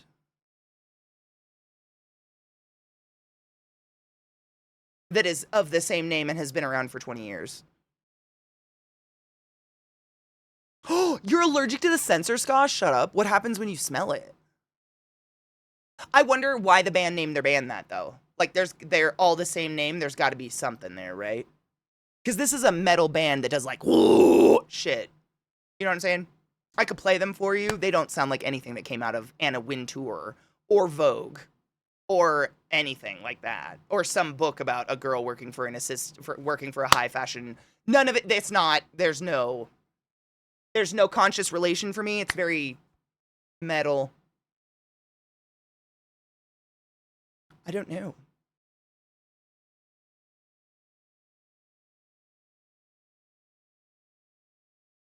It might, I mean, I'm now, yeah, I don't know.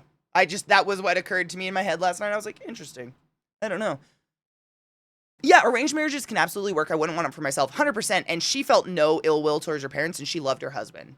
It was just, I loved that she was open to talking about her culture, and she felt comfortable enough being that way with me and knowing that I have no judgment. I'm just genuinely a soaker of knowledge. Like, I love to learn about stuff like that. I find it fascinating. And it was cool because, like, growing up on the border of Canada, every time we go into Canada, there are Sikh temples everywhere. And I never had any idea what it was about. Like, you just see them everywhere in Canada. There's so many Sikh temples up there. And I just had no idea. So it was cool. It was cool putting, like, puzzle pieces together. Despite speculations the band named themselves after the film of the same title, the band was in actuality formed before the film release. They had explained that their band name is based on an anti-materialistic mindset and derived their name from the novel The Devil Wears Prada. Interesting. So they did derive their name from the book.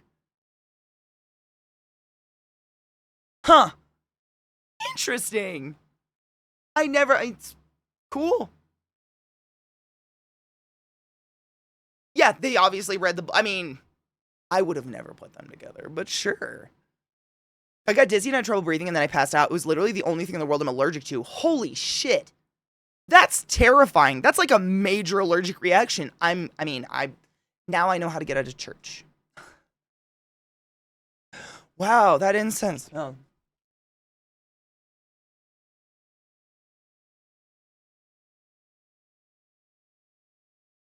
I'll never have to go back. It's the best. Because no church would stop incensing. Not to make light of a bad situation, but you know what I'm saying? Like, now we know. Movies can be, well, that movie had to have. It was like Meryl Streep and shit. Can you get high on incense?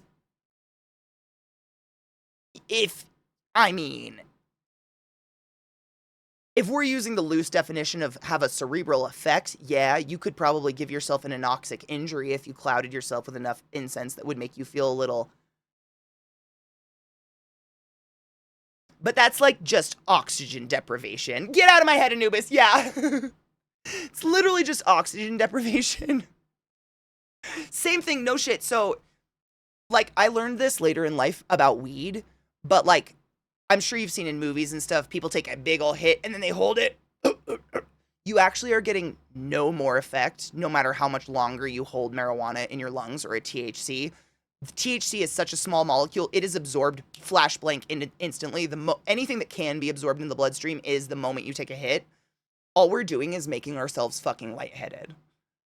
That's it. We're depriving ourselves of oxygen and giving ourselves a little, huh. That's it. It's hilarious. I love it. But it's such a habit. I still do it. It's such a weird, like, that's just the way we were taught to hit stuff. I find myself, I'll hold hits a lot, and I'm like, what the fuck am I doing? I'm just giving myself a fucking, like, literally just depriving myself of oxygen here. The fuck?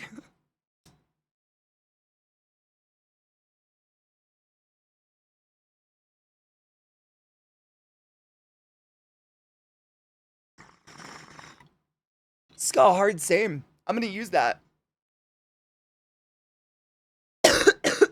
What up, Jade? How are you, love? Imagine if you swapped the sensor herbs with pot.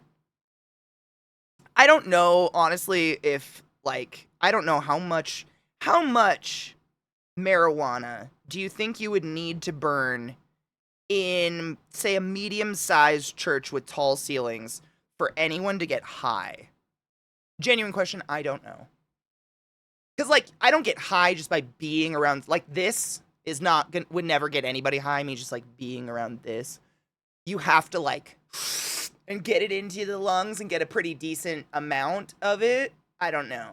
Cheers.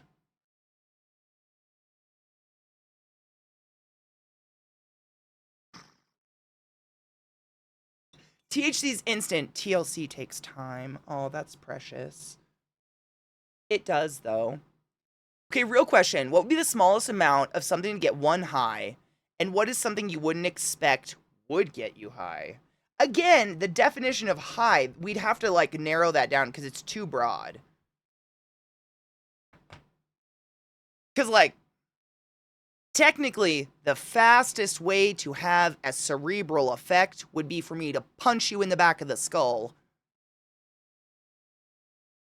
But, like, we don't want that, right? That's not it. Yeah. So, like, get high. Like, are we talking substance into the blood-brain barrier system, reaching the blood barrier system and, like, affecting the neurotransmitters of our brain or making us release more or like, I don't know. We'd have to break it down because, yeah, like, technically smacking you in the back. Technically an IV of fentanyl. But no, don't do that. Yeah. Injection is fastest.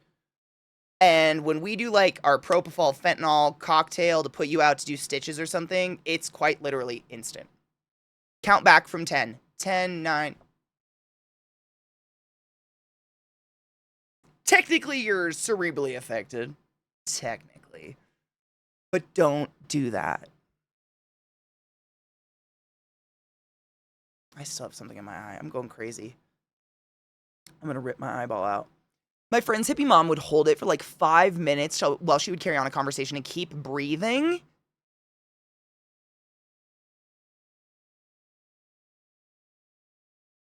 Wait. Okay. I don't know how that works, but what? That sounds bad. Wait. So she was just like alternating air throughout her nose and her mouth while holding in a hit? That sounds horrible. But cool to watch.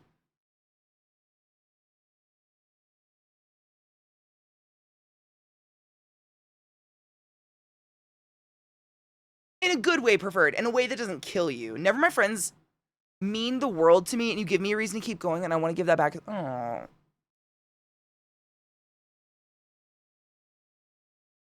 Samesies, Jade. Eye drops? I don't know. I don't know if there's, like, I don't fuck around with that shit. I don't know if there's a drug that we eye drop outside of movies. But really, how do I put this? Where it go, like, the distance to your brain doesn't really mean shit. It's all about the molecular shape and size being correct to breach the blood-brain barrier. So if you think about it, you know that kid's toy where it's like different shaped holes and different shaped objects you stick. So like the square goes in the square, the circle goes in the circle, the triangle goes in the triangle. Your blood vessels around your brain are excessively similar and super hyper specific so that only certain neurotransmitters and certain things can go from your blood to your brain and actually affect you in a cerebral way. And that is to protect us. And so for anything to breach, i.e. mimic the shape, size, identical, whatever, of a neurotransmitter to breach that blood-brain barrier, that's going to affect the speed and potency of something. More so than how close it is physically to the brain. If that makes sense? So, like, you can eye drop whatever the fuck you want in your eye, but if that molecule isn't the correct size, it won't get into your blood. It won't breach the blood-brain barrier. Does that make sense? Your blood-brain barrier is that's literally the science of pharmaceuticals is how do we create this drug to efficiently breach the blood-brain barrier? That is a huge part of just being a pharmacist in pharmaceuticals and creating pharmaceuticals or working as a chemist or something like that. It's a monstrous part of it is designing things to mimic the exact shape and size and modality of our neurotransmitters and whatnot so that they can breach that. Because if they don't look identical, it's putting a circle into a triangle hole. It will not happen. Does that make sense? So, like, for instance, a good example is when we take a hit of marijuana, all that visible smoke you see is not breaching the blood-brain barrier. A molecule big enough to see visually is too big. What you see visually is just carbon refuse. It's usually not burned enough to be small enough to absorb. What we are actually taking in is kind of invisible to the naked eye because it's burned at such a high temperature and such a high heat, and it's broken down super fast, and we take it immediately through the lung tissue. That's kind of a good example of it. Sorry, that was a lot. There is like a hair just floating across this eye. I'm sorry I keep talking about it, but it's driving me fucking nuts. I'm gonna have to put a flashlight in my eye and go pick it out here pretty soon. I was on the OR table with them doing exactly that, and they were joking about taking my appendix as well as my gallbladder, and I was like, oh god, yep. I mean, it can be scary when you knock out that fast, but it's excessively fast. Shots are pretty damn quick, especially high proof ones. Did shots of 151 with friends once when one of them said he wanted to go from 0 to drunk after work on a Friday. We all agreed it worked and we would never do it again. That sounds horrific. I think I've done something similar, but because of what it is, I think I forgot the whole instance. I'm sorry you guys know how to set me off on the nerd talk. I don't know what happened. You guys got this happened the other day too. You guys got me on medical shit fast. Simple trepanation breaches the barrier. You fucker.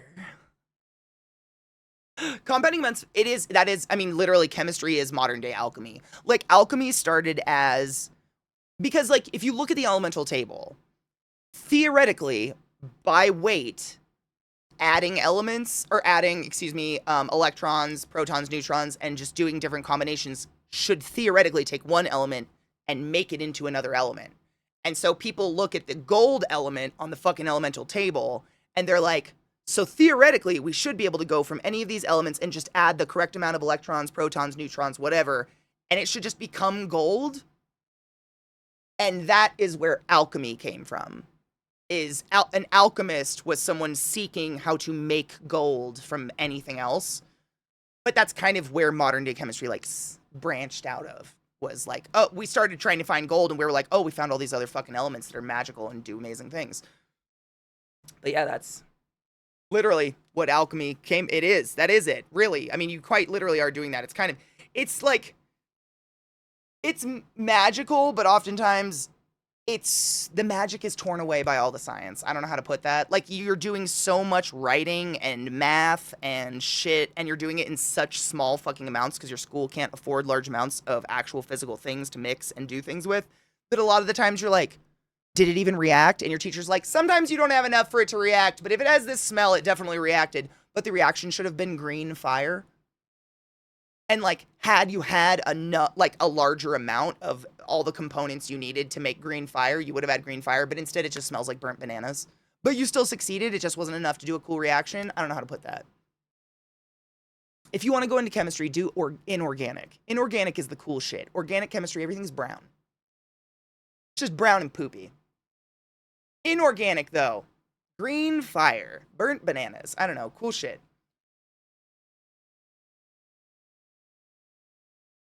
I'm glad you guys don't hate when I nerd out. It's a problem.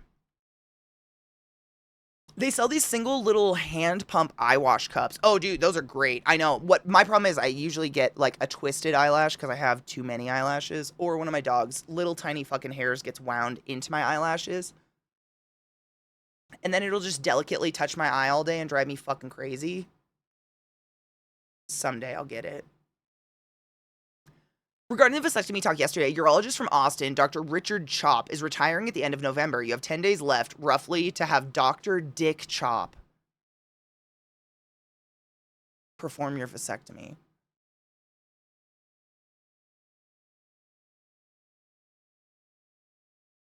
That's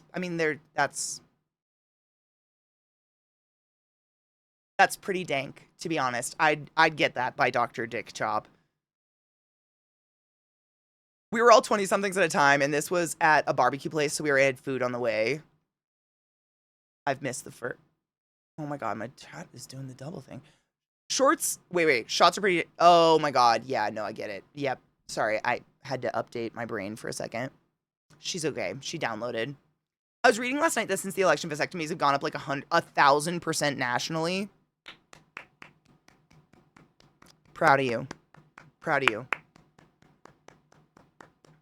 We can make small amounts of gold, but it's very radioactive isotopic gold. Yeah, not the kind that you make money off of.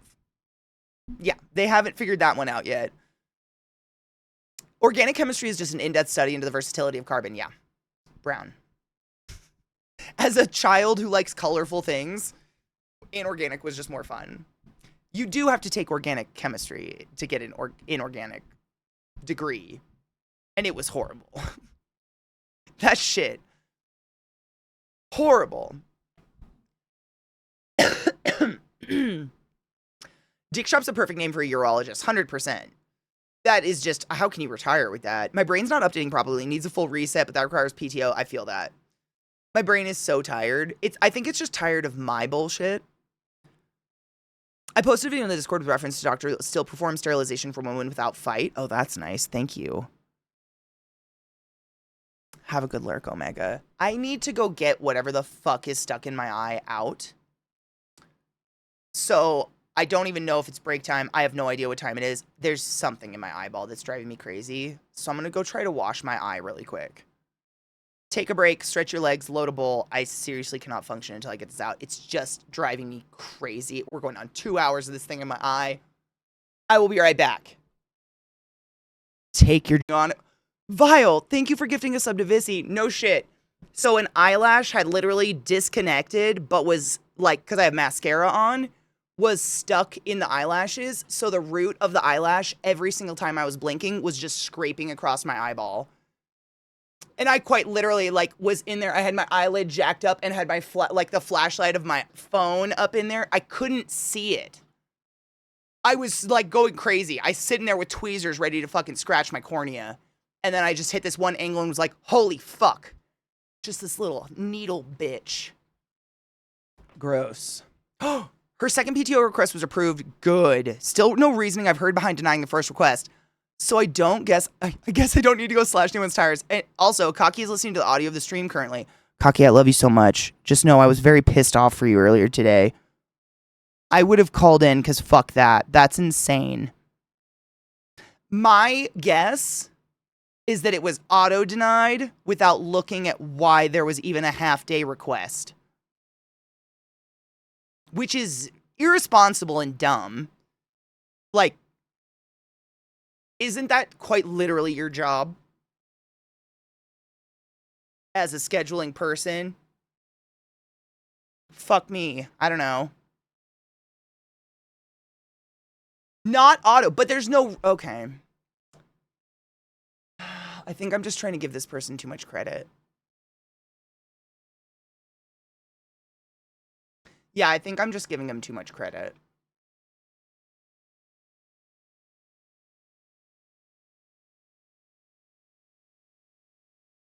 She remembers denying it, but not why.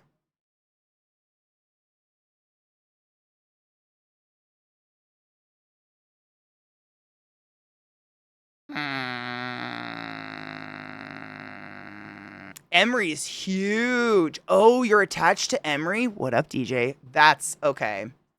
Yeah, that's a huge... Oh, I'm familiar with Emery. Yeah. Maryland's not that far. We had to deal with Emery up there. Yeah, neat. Must have been a really valid reason to deny a mammogram and give you a minor panic attack.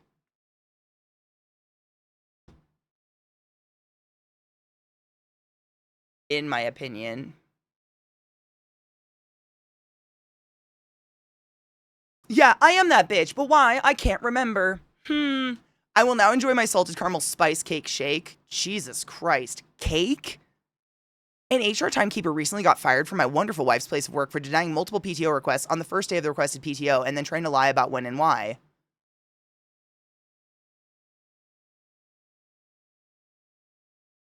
Uh,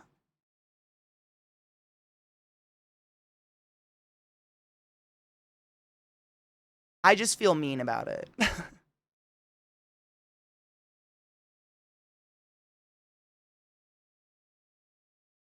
My wonderful wife was one of them. No shit. That's some fucked up shit. Yeah, I'm just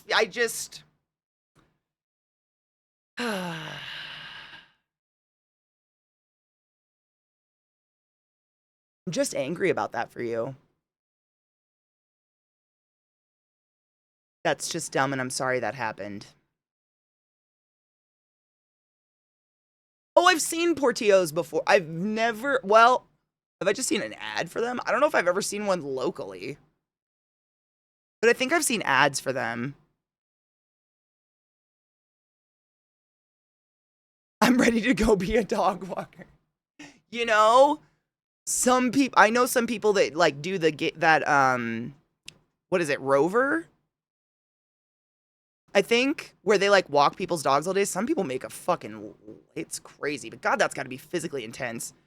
It was TwitchCon. We got a phone call from her boss on the second day of our vacay asking why she was not at work. That's lovely. Oh, they're mostly Chicagoland. I was gonna say, like, most of the sandwich places around here are like, the only things I see is like New Jersey. What is that? Jersey Mike's or something. I've never had it, but I've seen that one. And then we have Chiba Hut. Chiba Hut stank. I like Chiba Hut. What up, Slurm? How are you, love?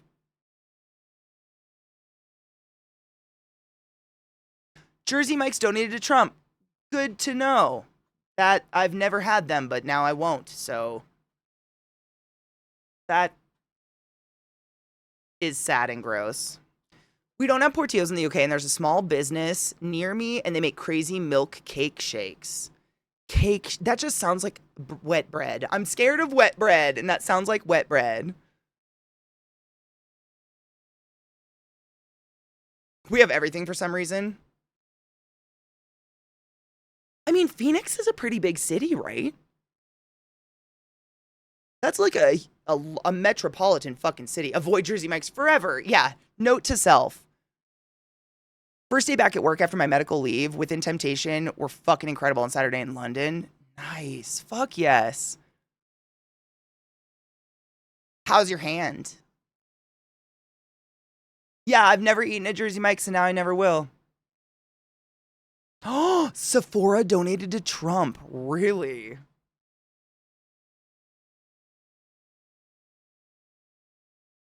I haven't shopped at a Sephora in many years at this point, but wow.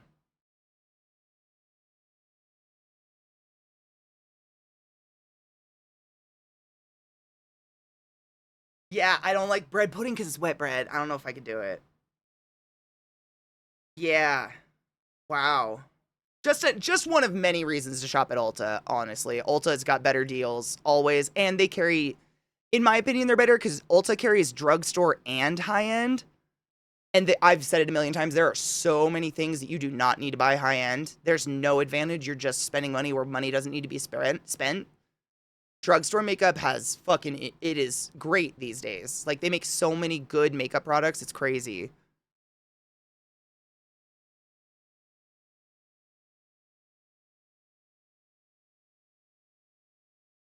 Well, good thing we don't throw those words around. Wet bread is literally the worst texture. It's the enemy of my life. Touch my wet bread. I don't want to do that.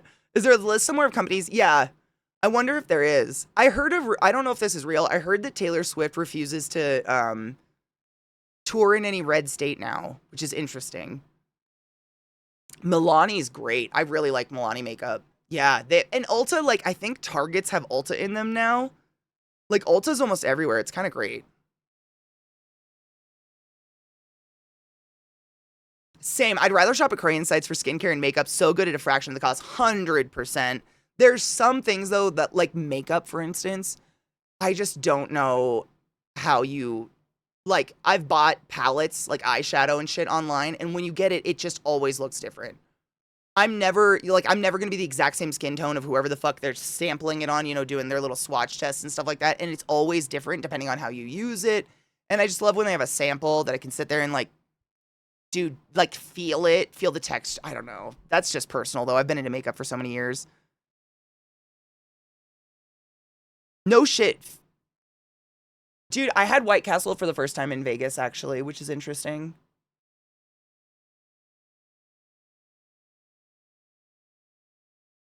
Oh my god, there's a list of everyone that's donated to Trump. It's quite a list.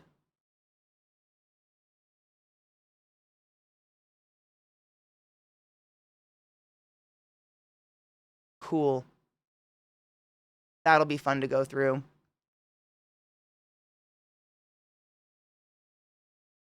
Oh, 100% might. I get that. Yeah. A lot of companies donate to both sides to ensure they get what they want. Interesting, really? Companies such as Tesla, Amazon, Netflix, and Facebook are donating to both campaigns with varying amounts. For example, Tesla employees have donated 56,504 to Harris and 16,000 to Trump, while Amazon employees have donated $1,233,011 to Harris and 67,000 to Trump. Interesting.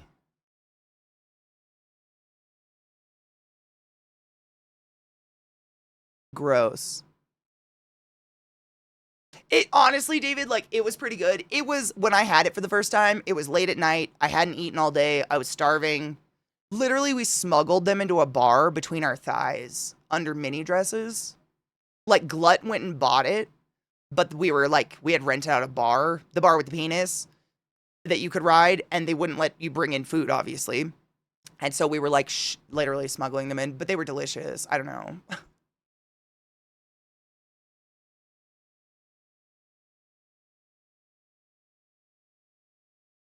Out of curiosity, I looked up the Sephora stuff. Looks like the claims probably aren't true about them donating to Trump. And I like this site shows these huge parent companies that it looks like you can click and look into deeper which smaller companies. Yeah, I mean, do your research, obviously. I don't count employees. That's on a personal level. I mean, donations made in the company's name. Yeah. You could, 100% you could have put that in the movie. Yes.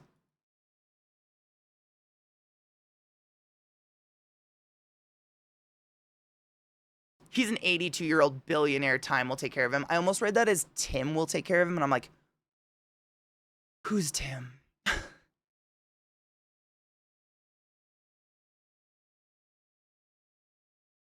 That's where my brain went.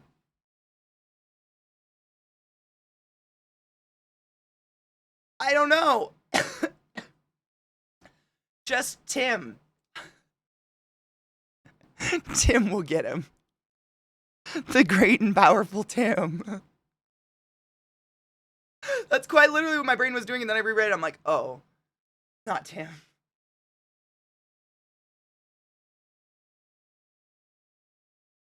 This could be a better website for really tracking it all down.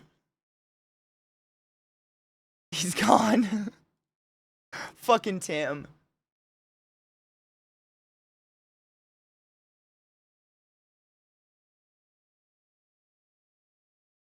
AT&T is on there. I recognize that one.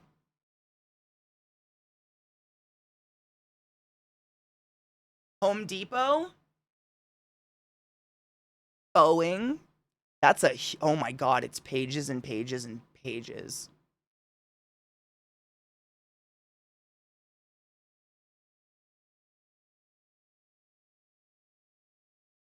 Oh, this is all, well, yeah, it just says to the election. I don't know. I wonder if you, yeah, there's filters. You can filter by state, filter by company, recipient. You can filter by recipient. Recipient, Katie.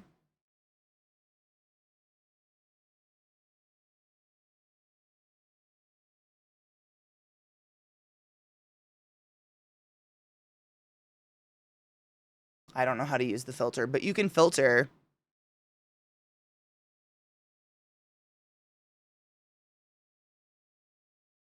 Fucking Tim. It's my stepdad's name. Yeah, I don't. Honeywell International? Isn't that? No, that's Honey Bucket. I was thinking porta potties. UPS, Comcast, everyone's shocked. Lockheed, everyone's shocked. The National Cattlemen's Beef Association. I wonder if they're regretting that with all the cows that just got bird flu. Do you think that's. Oh, Honeywell makes. That's where I know it from. They make thermostats and shit. There we go.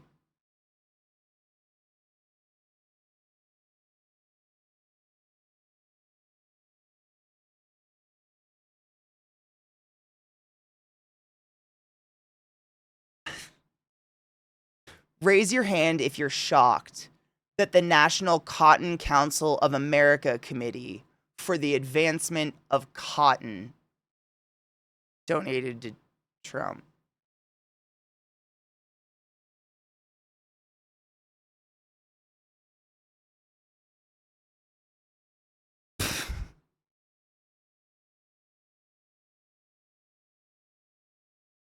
Is it just because I'm tired and don't feel very good, or like how on top of that, like how much more advanced can cotton get? Like what? Shocked and appalled. I'm just browsing through some of them. Chevron, the National Shooting Sports Foundation. We're all colored fucking shocked. Independent Insurance. Shocking.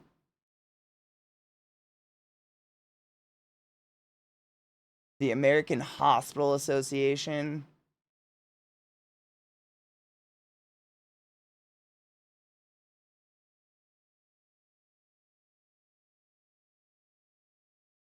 Jesus.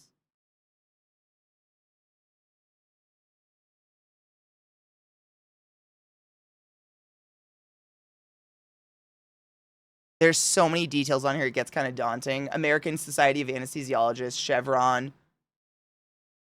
The National Association of Convenience Stores. That's a thing.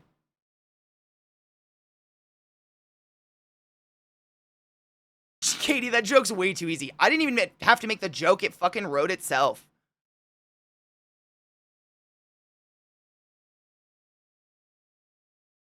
I mean, it's all lobbying bullshit, right? It's crazy. Marathon Petroleum, shocked. Valero Energy, shocked. Mortgage Bankers Association, fucking shocked.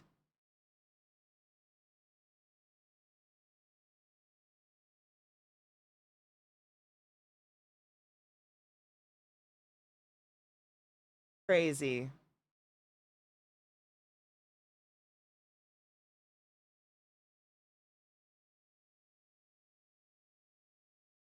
Verizon.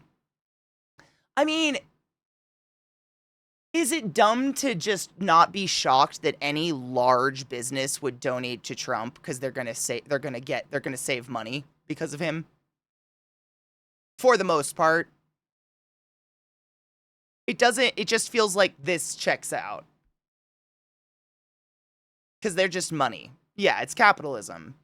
I haven't seen that yet, DJ. It's still in the A's. Wine and spirits wholesalers, Delta Airlines, Aflac, any insurance company absolutely is going to vote for him because he's going to fuck up healthcare more. Walmart with a statement.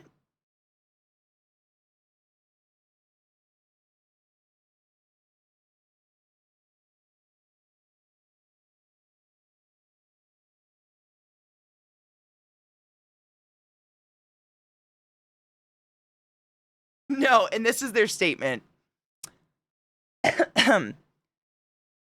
January 15th, 2021, statement from Walmart Senior Director of National Media Relations, Randy Hargrove. Apparently, this is from 2021, but whatever. We examine and I don't know why it's just says there's a statement. We examine and adjust our political giving strategy at the end of every election cycle, and that review will continue over the coming months. However, in light of last week's attack on the U.S. Capitol, Walmart's Political Action Committee is indefinitely suspending contributions to those members of Congress who voted against the lawful certification of state electoral votes. But it says that this elections you gave money to Carter and Trump. That's hilarious. Literally, the statement says that they wouldn't, but this statement is attached to a document saying they actually did. No, I'm not kidding. It is. It's totally bullshit. It's a statement attached to a document that literally I can see Carter and Trump both donated to massive amounts. So,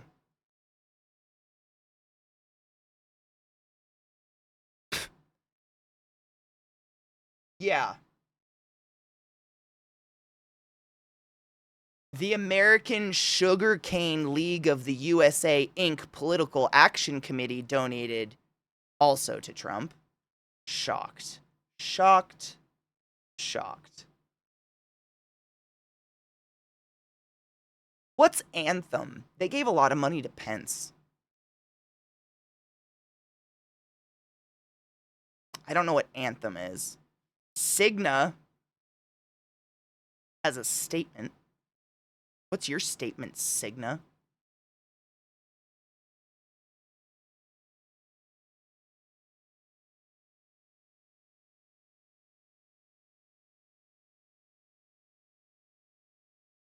When is this from, though?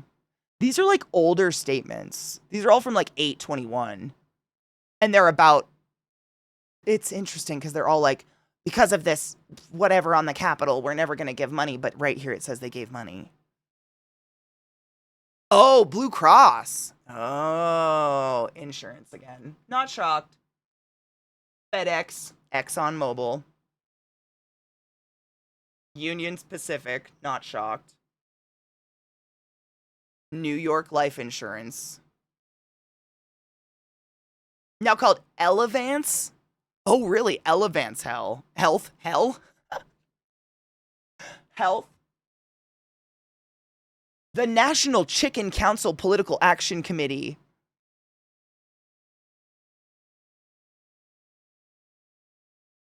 Interesting.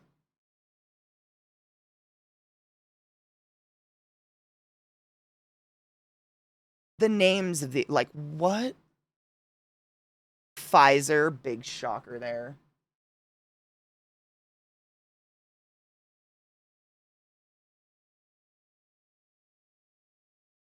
It's kind of hard to go through them sometimes because you have to go through and see what they actually gave money to. Duke Energy, Caterpillar, really? Ugh. Hey. Not the Chicken Council, I know. American Council of Life Insurers, big shocker. Eli Lilly, big shocker. Trust Financial. National Pork Producers. I haven't seen Duke Energy yet, but they might be under one of these other energy companies. There's huge ones. National Corn Growers. American Property Casualty Insurance Association Political Action Committee. International Paper.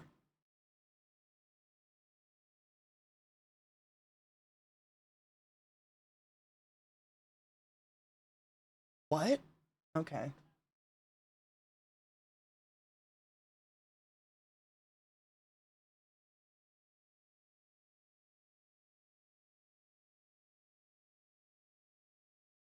There's so many pages. I could do this forever. There's 71 pages and I'm on page 11. Oh, Blue Cross Blue Shield is Walmart's insurance too. Well, that checks out. What's the parent company that one knives? A lot of them are, yeah, they're huge, like parent companies. Humana, the National Turkey Federation, Wells Fargo, American Seniors Housing Association, Johnson and Johnson. Everyone's fucking shocked. Amazon. Who'd you give to?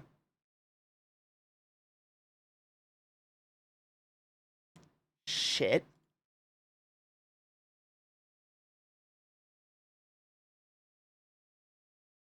What's the parent company? Yeah, I'm not. I mean, the rabbit hole, it's kind of interesting, honestly. There's just so many huge ones. Northwestern Mutual, I think, is banks. Chenlear Energy, Massachusetts Mutual Life Insurance. And then there's literally just energy. I'm not kidding. There's just one that says energy. And that could be just one huge parent company. I don't know. Motorola Solutions.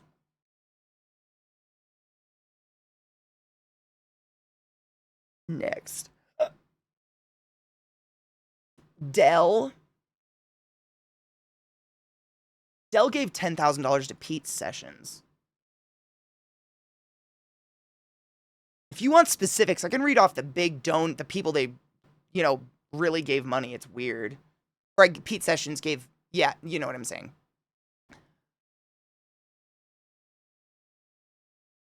The ones I'm reading, I'm just looking at the ones that donated a shit ton to big R's.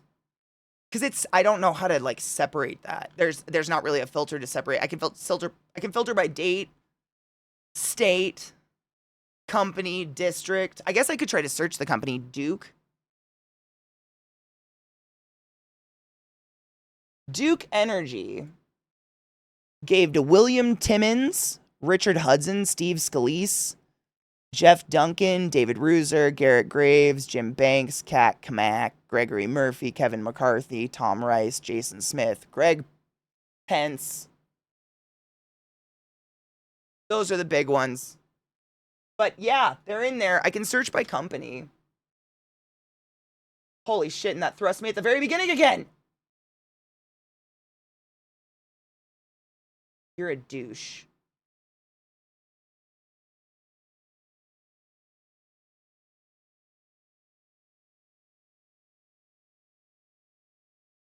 If you find something like that, Mish, I honestly don't even know.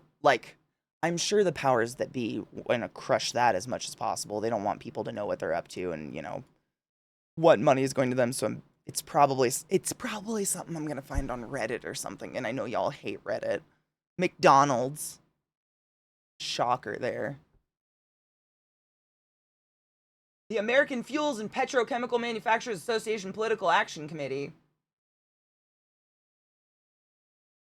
Very Republican giving. Yeah, I don't know how to separate it though.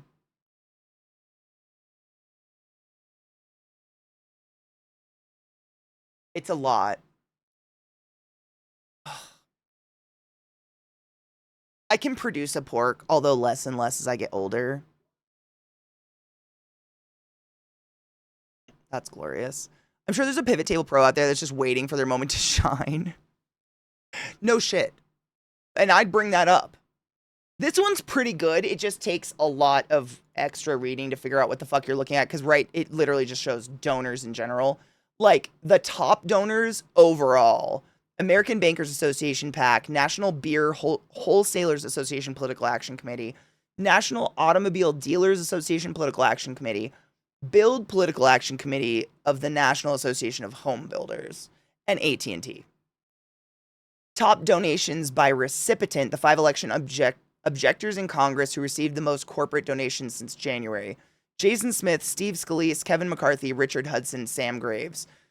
Jason Smith, $2,006,000. Steve Scalise, $2.1 million.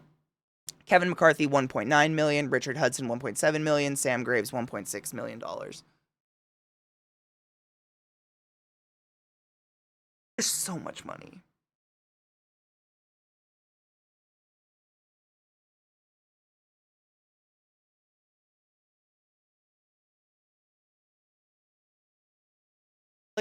Wow.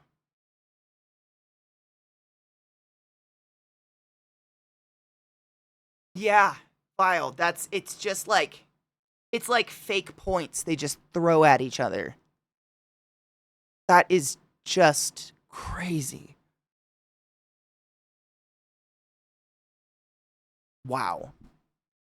Given away. Exactly. Quote, hard quotes on money given away. But wow. It's just nauseating when you conceptualize the amount of dollars just thrown around in the name of capitalism, and there's so many people just like starving to death and living on the streets and freezing to death. Like, show me you don't genuinely care about people without telling me you don't fucking care about people, like actual humans. Yeah, it's disposable income, which is another wild thing. It's like there's a housing crisis, a cost of living crisis, a food crisis. Like kids aren't getting don't have access to healthcare and don't have access to food every day. And people are just tossing millions at each other and trying to convince Americans that they're doing it for us. And I just, show me you're not. I mean, man, the one, like the fast food slash restaurant, whatever that I worked at in high school, it was such a small town that he actually donated all the food, which was great. But I've heard that restaurants throw out disgusting amounts of food. And we don't allow that here, Mish. I fuck that shit. I got better things to do with my time than that keyboard warrior shit with my friends. Like, I hope none of that comes this way. Because it's...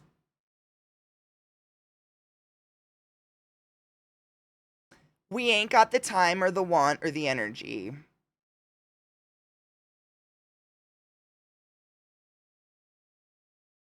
Crazy. To have $2.6 million just donated at you.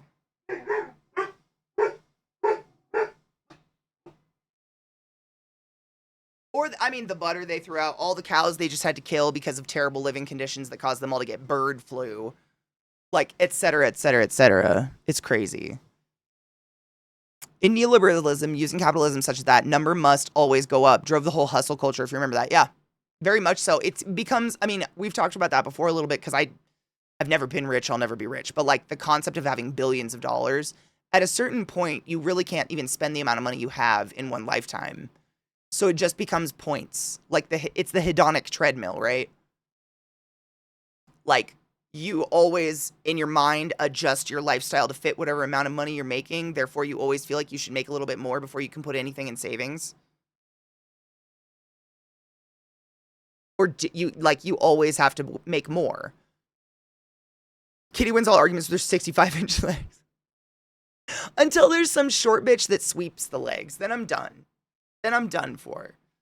But until that point, I mean, kind of. It's okay. Like, no shit, when Rod and I were at that concert the other night, it was kind of interesting.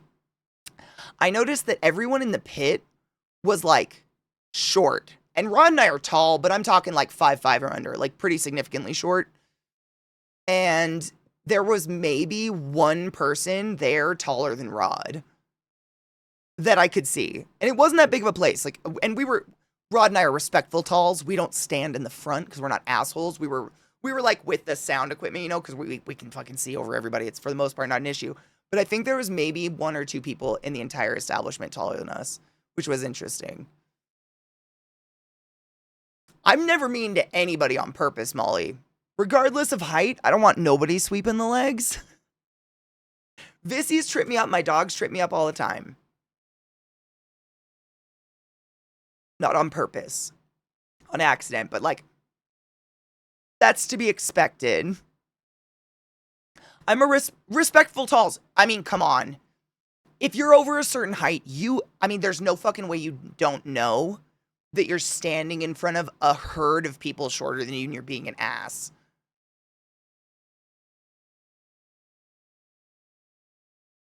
Yeah. I can't with that. We went to a Rise Against concert and I was sitting on the top of the wall and people were still standing in front of me. No, I can't. I won't. I'm so hyper conscious of people around me at a concert like that because I swear to you, I'm not exaggerating. Half of the girls there came up to my waist. I swear, maybe nipple. I mean, they were just tiny and they had like 6-foot boyfriends that were like, you know, cocooned around them so they didn't get sucked into the pit or whatever. And I'm so conscious of that because I can see over them. They do. Literally, if she's standing in front of me, the worst case scenario, I might step on her because I don't see her. She is not going to affect my view. Please go in front of me. I can literally see over practically everybody. It's not an issue at all. I've never been that one that's going to be like, fuck you guys, I'm going to stand in the front and you can fucking suck. Eat a dick. Eat a dick.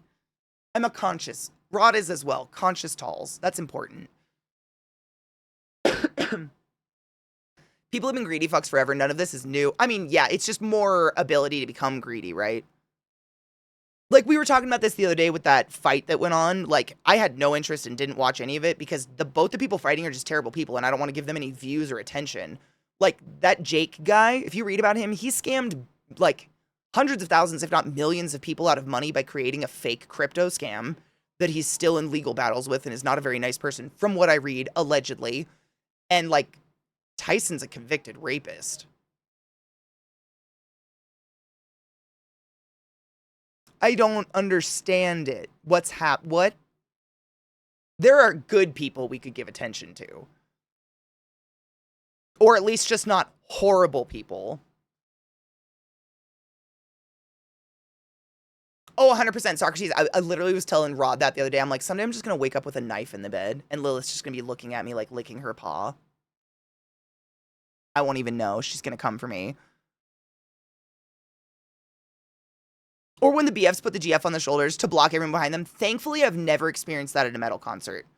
Like, the only time you see people going up is because they're going to crowd surf. And so you'll see a lot of people getting boosted on some shoulders, and then they lay flat and they're gone. I've never seen any, like, on shoulders, like, permanently. But I don't care how short you are. Don't do that at a metal concert. The random little circle pits that break out, if you fall from someone's shoulders onto that cement floor, you gonna crack like an egg. It just doesn't sound safe. Because I've been knocked over many times by a pit just getting knocked into me.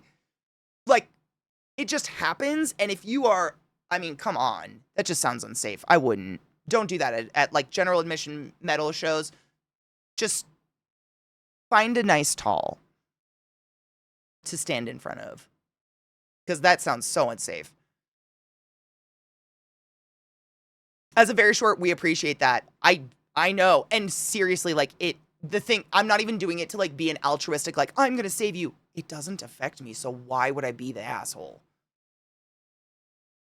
It, like, literally, when half of the people are below this, it's impossible for you to affect my view. Why would I not let you in front of me? That's crazy. It really is just simple math. It just, you know. Come on now. Molly, I have no idea which one did that. I don't know. I wasn't of their YouTube era, so I never watched either of them. I've just heard about them through the news.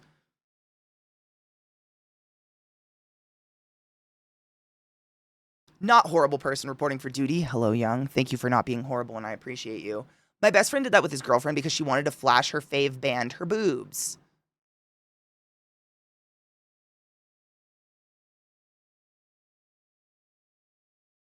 You know, I bet they've never seen boobs before. So I bet it was worth it. It was probably their first set, and they were probably like, wow. So, good for her. She did it. She helped.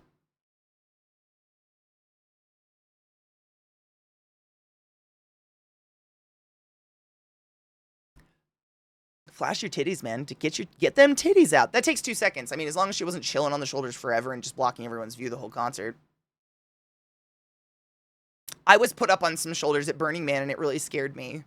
I think it's the first time I've ever been on shoulders before in my life. But they wanted me to take, like, a panorama from up top of this huge view of all the people out in the playa, like at this huge dance party. That was scary. But it was literally 3 seconds. And then I was down. No harm, no foul.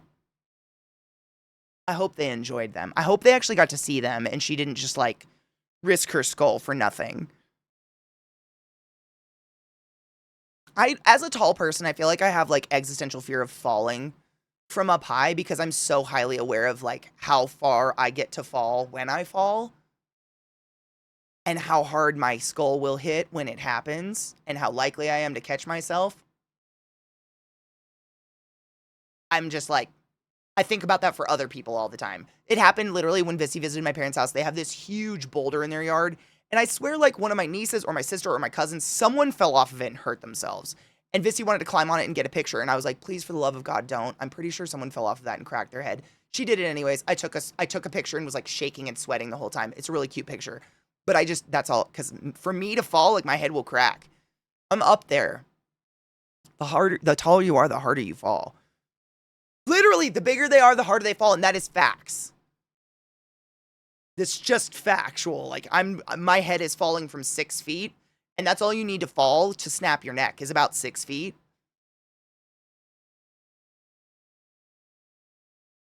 It's a fucking boulder, dude. It's huge. My dad, he has a lot of like power equipment and shit because he's worked construction his whole life. So they have like a digger and they've got a dump truck and shit. So he has hardcore landscaped their property.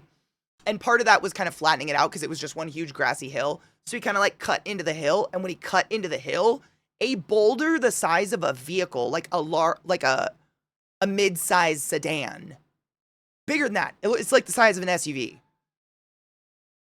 It's huge. It's just jutting out of the earth. It's really cool looking. It kind of looks like Pride Rock covered in moss or something. It's huge. I actually have a video. I was home visiting for some reason while my dad was doing some of this landscaping shit. And I have a video of him. I was like videoing him out the window because he was using a digger to pick up this huge fucking rock that he had revealed in the ground. And no shit, he gets the shovel under it and starts to move it. And then it goes plop. And then you just see the whole digger just go, and my dad start to do this shit in the seat in it. I have a video of that happening somewhere. They have a lot of fucking huge boulders. I literally was just saying that, Vissy. I was literally like shaking and sweating and wanted to die the whole time. But it was fine. But I think it's like this hyper conscious awareness that if I fall, my head cracks. So I think of that for everybody else. I'm like, no, everybody's this tall and you're having to fall 6 feet and you're going to fucking fall. It scares me. I mean, no shit. If she had fallen, she would have cracked her head. There's no denying. She was fine. It was just a mossy-covered fucking slippy rock. It just makes me nervous. I've seen too much of that shit in hospitals and shit. And, I mean, not to add insult to injury, Vissy, but her head's been cut into enough.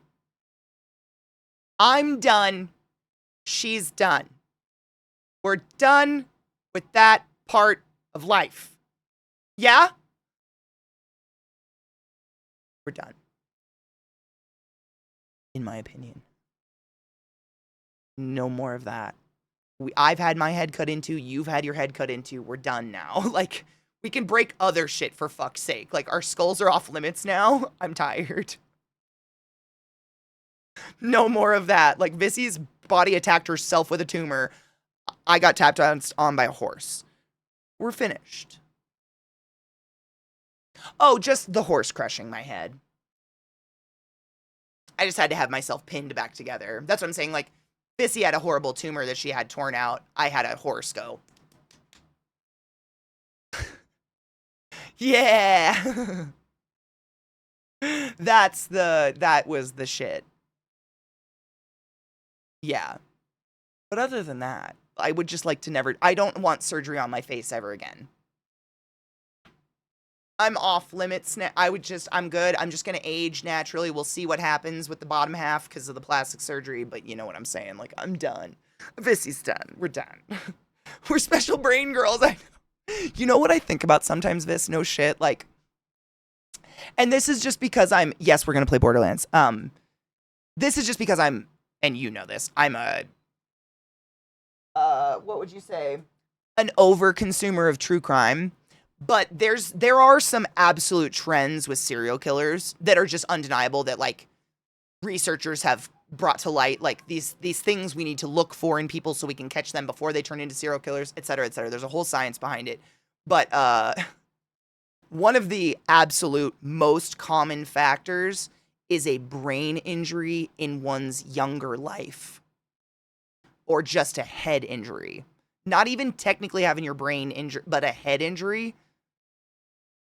A concussion, like the vast majority of serial killers all have a history of concussion or brain injury. Second most common, religion. And the most shocking part, I mean, not shocking, but like, I don't know, it was like, wow, okay, interesting. The most common religion for serial killers, Mormons. Mormons. Usually spree killers because they just kill their whole family in one fell swoop, but it's still kill. It's crazy. Fucking wild. I ran into a lot of walls. My brothers put my head through a lot of walls. We had hole-shaped walls, head-shaped holes in the walls from our heads. Like, it really causes a lot more trouble than I think it brings joy. Like, I feel like religion is a very personal, people say it's a very personal thing. It brings me joy personally. I'm like, yeah, but have you ever looked at what it does to the rest of the world? Ever? Like, that's good, but we do have to consider others sometimes. That's healthy. That's part of being a pro-social human being in society, right? I only have a minor in psychology, but I got that far.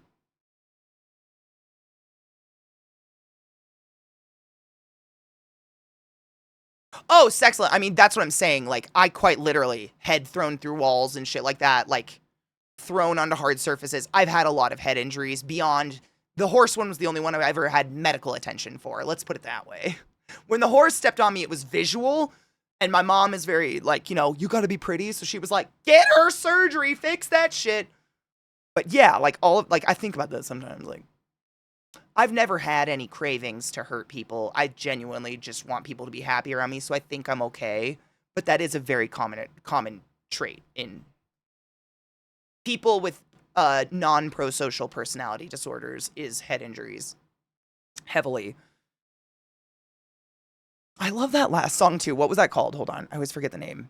My Kink is Karma. You know what's crazy? I found this song and it was released like 5 years ago or something. She just re-released it with like a music video and shit. And so it's all over social media. And I quite literally might had a little existential crisis only for about 5 minutes. Cause I kept seeing it clips of this different music video and her singing the song on my Instagram. But I had seen the original music video for this a lot. And it took me like 5 minutes to figure out what the fuck was going on. I was like, did I have a fever dream about this song? Did I write this song and she stole it? Why do I know this song? What the fuck is going on? It was crazy. Is she just re-releasing it? Because she's like being discovered years after she actually started making music, which is wild because she's so talented. Ever hear about the guy who was never who never was a child predator until he got a brain tumor? They removed it and he was back to normal. No, but I'd believe it. There's a lot of crazy shit like that. Couldn't hide that wound. Exactly. That's a good way of saying it. Yeah.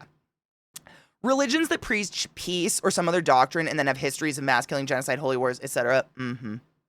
I mean, we read the Bible together. I literally read it on stream and it was horrible and a lot of you were here for it. I can say with factual confidence the vast majority, I don't want to spit out some fake percentage. I'd say over 80% of that book is just do what I want or I'll kill you. Do what I want or God will kill you for me.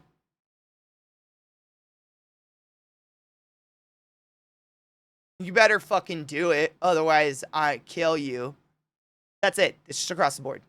That's the Bible. Over and over and over. Just different iterations of that. It was weird.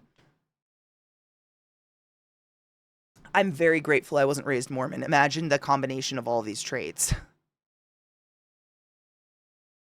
Oh, I know. Kona, dude, that was I didn't know about that the first time I ever went to Salt Lake City. I had a layover in Salt Lake City, and it was like a 6 or 7 hour layover. So my family was like, let's just go walk around the city. We'll go see that weird temple thing and, experience a little bit of this weirdness. And we went to go get lunch, and they had no soda, no coffee, no nothing. It was very weird. No worries, Vissy. I feel kind of sick and tired. I think I'm getting something I don't know, so I am slow as fuck. You take your sweet-ass time, baby girl. I know you wanted to do Borderlands, but would you like to view another Almost Friday video? Save it for Friday.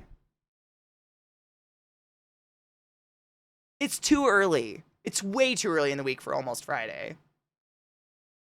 We're going to play Borderlands. I only get Vissy for 3 hours a day, so I'm trying to maximize the Borderlands hours with her because she has a real job. Unlike my ass. Oh, give it to me on Thursday then, Vile. If you're here, or whatever day. No, you're off Friday. I'm so sorry. My brain just read, I'm off on Friday, and told me I work on Friday. Please ignore me. No. Join Knives. I knew you were eventually going to when you got your shit set up. Absolutely. I don't know. I haven't spent a lot of time in Colorado Springs. I have no idea, but I wouldn't be shocked.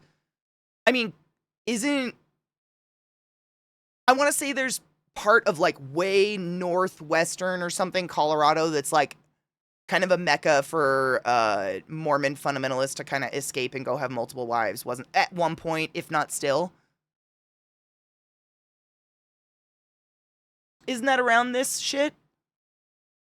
That's what we're doing, Vissy. That's where our next missions take us. Knives asked what level we got to. I told him 13. I think we were both 13, right? He just didn't want to bust past us. Yeah, it's just the next thing.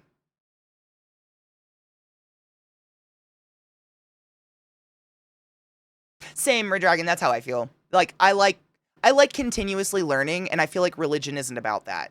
They're like, here's the stories, and you just learn this exact same story over and over and over the rest of your life. And I'm like, but what about the new stuff? I don't know. Seems very stagnant.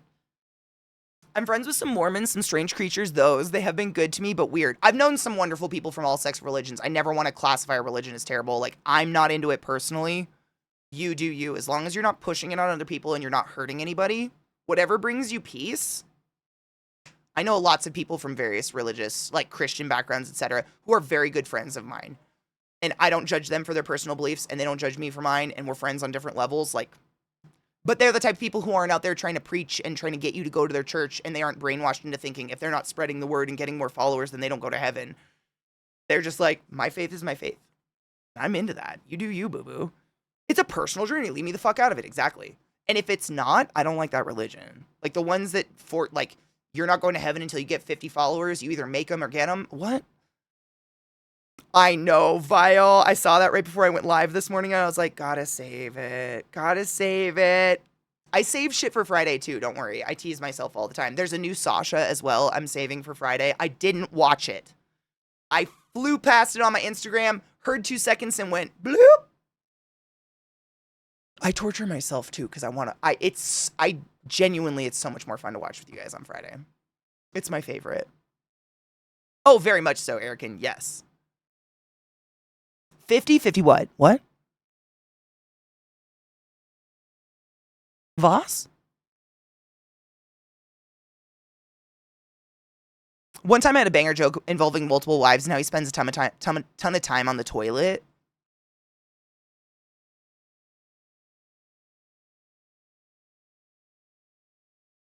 What? I don't get it. Why is he on the toilet?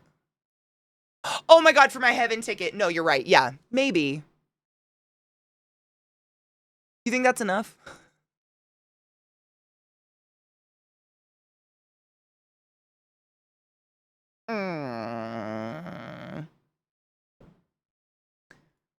I've never understood the appeal of the heaven thing, just because it sounds really boring. Like, you gotta hang out with virgins all day. Give me a slut who knows how to fuck. I'm tired. And you're right, and you're 70 fucking virgins. I've never, like, I've taken a few V cards. Ain't no foul, ain't no shame. I've done it. I did my penance. I'm good now. I would just, you know. What up, press? Sluts. I want to be a ghost that fucks with people. That would be fun. As long as I can hang out with other ghosts once in a while. Like, that would be nice. Because I think I'd be lonely sometimes. Can I still chat online? Press, I was saying the whole concept of heaven where you got, like, you get all these virgins and shit has never appealed to me. Like, I just want a slut who knows what to do with my butt. Do you know what I'm saying? I'd prefer that any day. If there's heaven shit going on. You know what I'm saying? I don't know. If that's the thing. Oh, Vissy, I mean 100%. You and my dogs.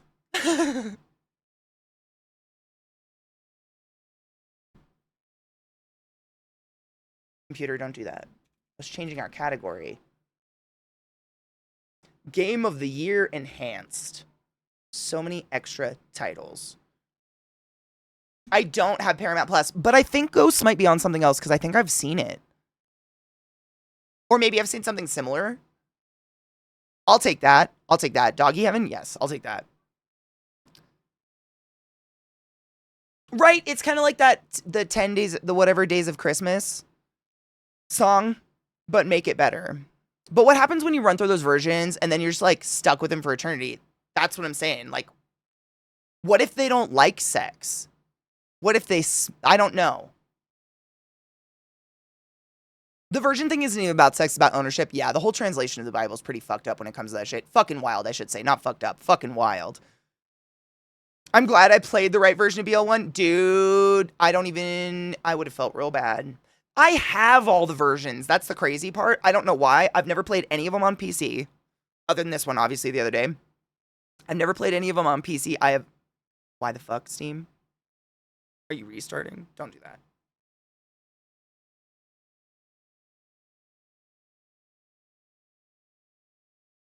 Oh, he doesn't think he's been replaced yet?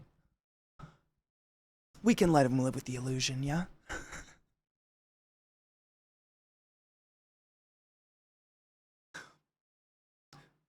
We love you, Wally. What do you mean, replace? I don't know. That's never... It's fine.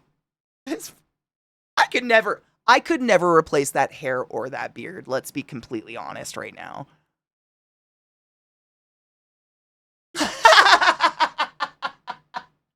He just said, wow.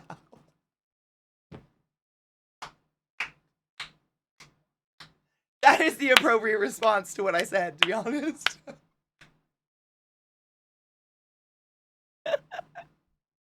I can hear it. Wow.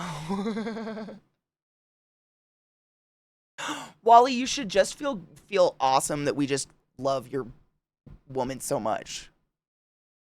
We just want to steal her. All right, let's take a quick break and then we'll jump into the game. Like I said, I kind of feel funky, like I'm getting some kind of fever or something, and I feel tired and weird and sweaty. So I'm going to go step outside in the cold wind for a minute with my dogs, and I'll be right back and run an ad and get it the fuck out. And then, yeah. I'm going to open Discord because that might take 5 minutes. I never know. Okay. Now he's oh my god, go give him a snuggle. He knows we're fucking with him, right? That's quite literally impossible. He's your person. I'm your people. He's your person. It's like comparing the love of a child and your partner. That's not a thing. That's impossible. They're different loves. Different. If you loved Wally the same way you love me, that'd be weird. Like, I just can't imagine you both dancing naked under the full moon doing witchcraft together. Do you know what I'm saying? And like, as much as I'd like to, I don't have a penis. Or a big, elegant beard, or long, glorious hair. Like, there's just no comparisons. We're literally same, different. Not even comparable. I hope he knows that. That being said, I will point out that I am the favorite for the rest of our lives.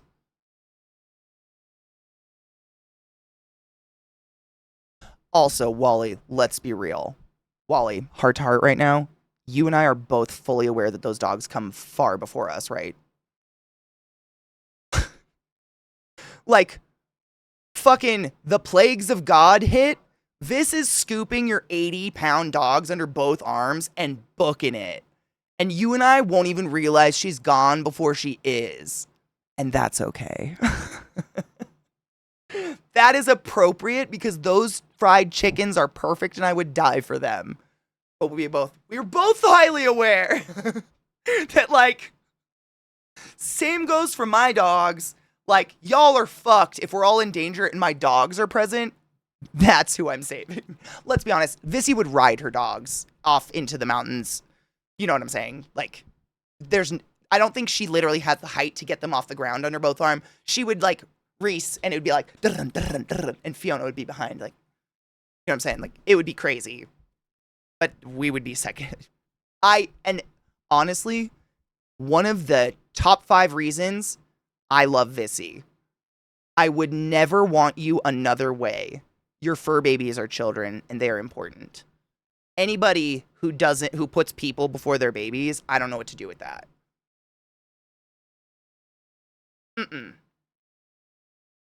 Same with my cats. Ryan has legs. He can run. This is animal people. This is why we all get along. Like, and I'm sure you're the same. I've quite literally had thoughts like that. Like, okay, there's a fire. What do I do? Because I have a lot of animals. And my priority is open every cage, get every single animal outside.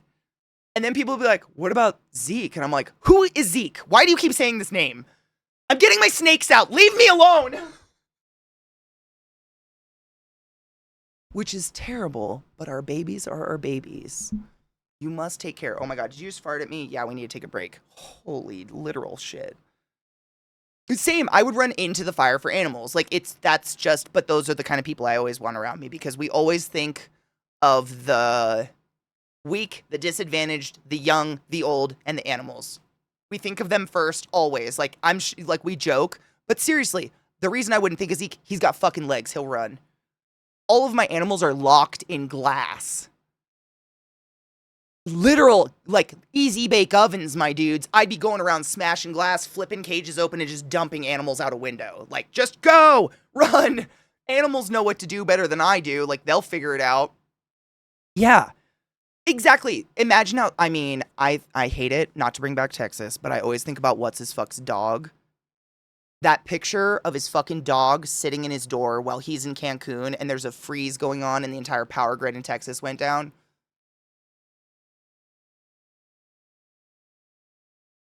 Special circles of hell. Special fucking circles of hell.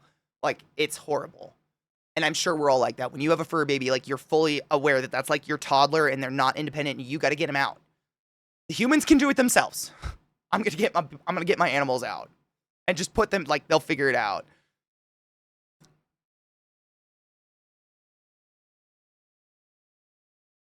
Unfortunately, we live in this era.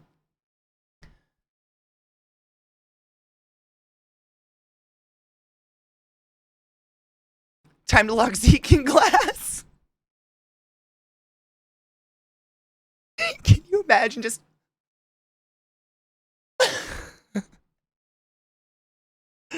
Because money, I hate this word, trumps all. Money seems to supersede everything. Anyways, break real quick. I'm going to jump in the voice chat, then you guys can hear Vis. Hi, Vissy, I love you so much. You're muted. She might be able to hear me. I don't know. I don't want to scream. Oh, there you are. Okay. I was like, I don't want to yell because I don't know how loud I'm going to be over there. I know, that was mine too. I was just going to say, I'm going to take a quick break and take the dogs out, and then we shall proceed, yeah? I'll open the game. Hold on. Actually, I should do that. Open the game and invite you guys first. I think he might join us in Discord, but he probably won't talk a lot because he's multitasking, I was going to say.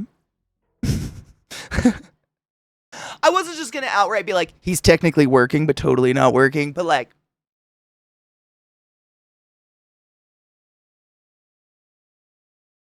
well, maybe that too. Is Vis... Oh, well, fuck, your lunch will probably be over by the time I get back from my dogs. Good timing. Hold on. I forgot what source they're on, so I'm turning them up, guys. Don't worry. I think you're on Say Something. That's what it is. Yeah, I found it. It's the slider. Now you guys should be able to hear him better. And I love when I get to play it with friends. Cheers, Viata. I'm gonna go lay down because I just feel like shit. I don't know. I have like cold, weird sweats and stuff, and I kind of feel like I'm getting sick or something. But I appreciate you guys coming and hanging out with me regardless of what I look like or how I sound or if I feel shitty for some reason. You're the dopest. I love this game. I love getting to chill in this game. It's like one of my dearest, oldest favorite games from the past that I'm just so grateful I get to play with friends. So, not to get squishy, but I appreciate you guys. And stuff. Hold on, I have to save the game. Stop that. All progress will be saved. Perfect. You fucking do that. I am going to raid into my girl Vissy, obviously. Whom, if you didn't know, she said to wait. I'm waiting. I don't have an ad on her channel, but I will wait. Fuck those ads. We played for too long. Thank you. Thank you for letting me know. We're going to raid into Vissy's channel, which I was just going to say, if you guys didn't know, one of the other voices in streams. And you should go watch her channel because she's fucking dope and she's awesome and we love her. She's 420 friendly. She plays lots of games. She does arts and crafts. It's a similar atmosphere. You know what I'm saying? She's the shit. Oh. I feel like I slept weird or something. I don't know. I love this game though. It's so like, I don't know, nostalgic. I love the fucking the weapon system. I never know how to put it, but the weapon system is one of my favorites in any game franchise because I don't really like gun games. Like they're boring to me. Like when you can give me a weapon that's a gun, or you could give me a weapon that's a staff that has wings, that farts and sparkles and summons unicorns. Why did you give me a fucking gun? But this game, like as the games progress, you'll get to see as well. Like the guns just become more and more absurd. And it's hilarious. Like some of the guns, like I think Knives had a gun today where every time he hit something, something would explode into blood. Like just a blood bubble. In one of the games, I can't remember, there's a gun that makes things explode into confetti or explode into glitter. Like there's various, whatever you want to say, various explosion types. I don't know. And like some guns, they do, it's like Ricochet, like, you know, I don't know how to, it's not Ricochet because you shoot forward and it's not like the bullets are bouncing back at you. It's like someone is shooting from all corners of the screen every time you shoot. Those ones are just fucking sick. Then really, the guns are the main draw of the game, and then the comedy and the writing and stuff is great. It's like dark comedy. You know, like Zed and those characters, every character is like got some really cool charismatic personality or is bubbly or isn't or whatever, but also is probably kind of a gnarly ass murderer on a regular basis. But I don't know if they consider it murder if it's psychos or boner farts. No other series has butt stallion or boner farts. You are absolutely correct. I have to say I finally played BL3 and I love how gay. I haven't played them in so long. I barely remember the games. It's so upsetting. Like, I barely remember the characters. I remember Lilith the Siren because I play a siren in every game. And I think it's 2. I want to say it's the second game where the siren starts to get these amazing abilities where I think it's called like phase lock, where basically I can phase lock enemies in the air. And as you shoot them, either health will start to pour out of them or additional damage or additional XP or something. And it's just like number hell, just starts exploding out of their guts. And it's incredible. It's one of my favorite features. But on that note, I'm going to go lay down because I feel like shit. And I really hope I'm not getting sick. I feel like I've been saying that for a full week, though. We shall see. Take care of yourselves. Drink water. Do all of those things. Wash your piss mittens. Cheers. Load a bowl. And be kind to my girl, Vissy. She's absolutely one of my favorite humans in the entire world. We talk about it too often. I miss her eternally. What's today? Tuesday? Tomorrow's Wednesday? We'll probably play more games. I don't know. We're just trying to disassociate from the world because the world's on fire and everything feels like shit right now. And we're just trying to make everything feel a little less like shit. And they agree. Bye!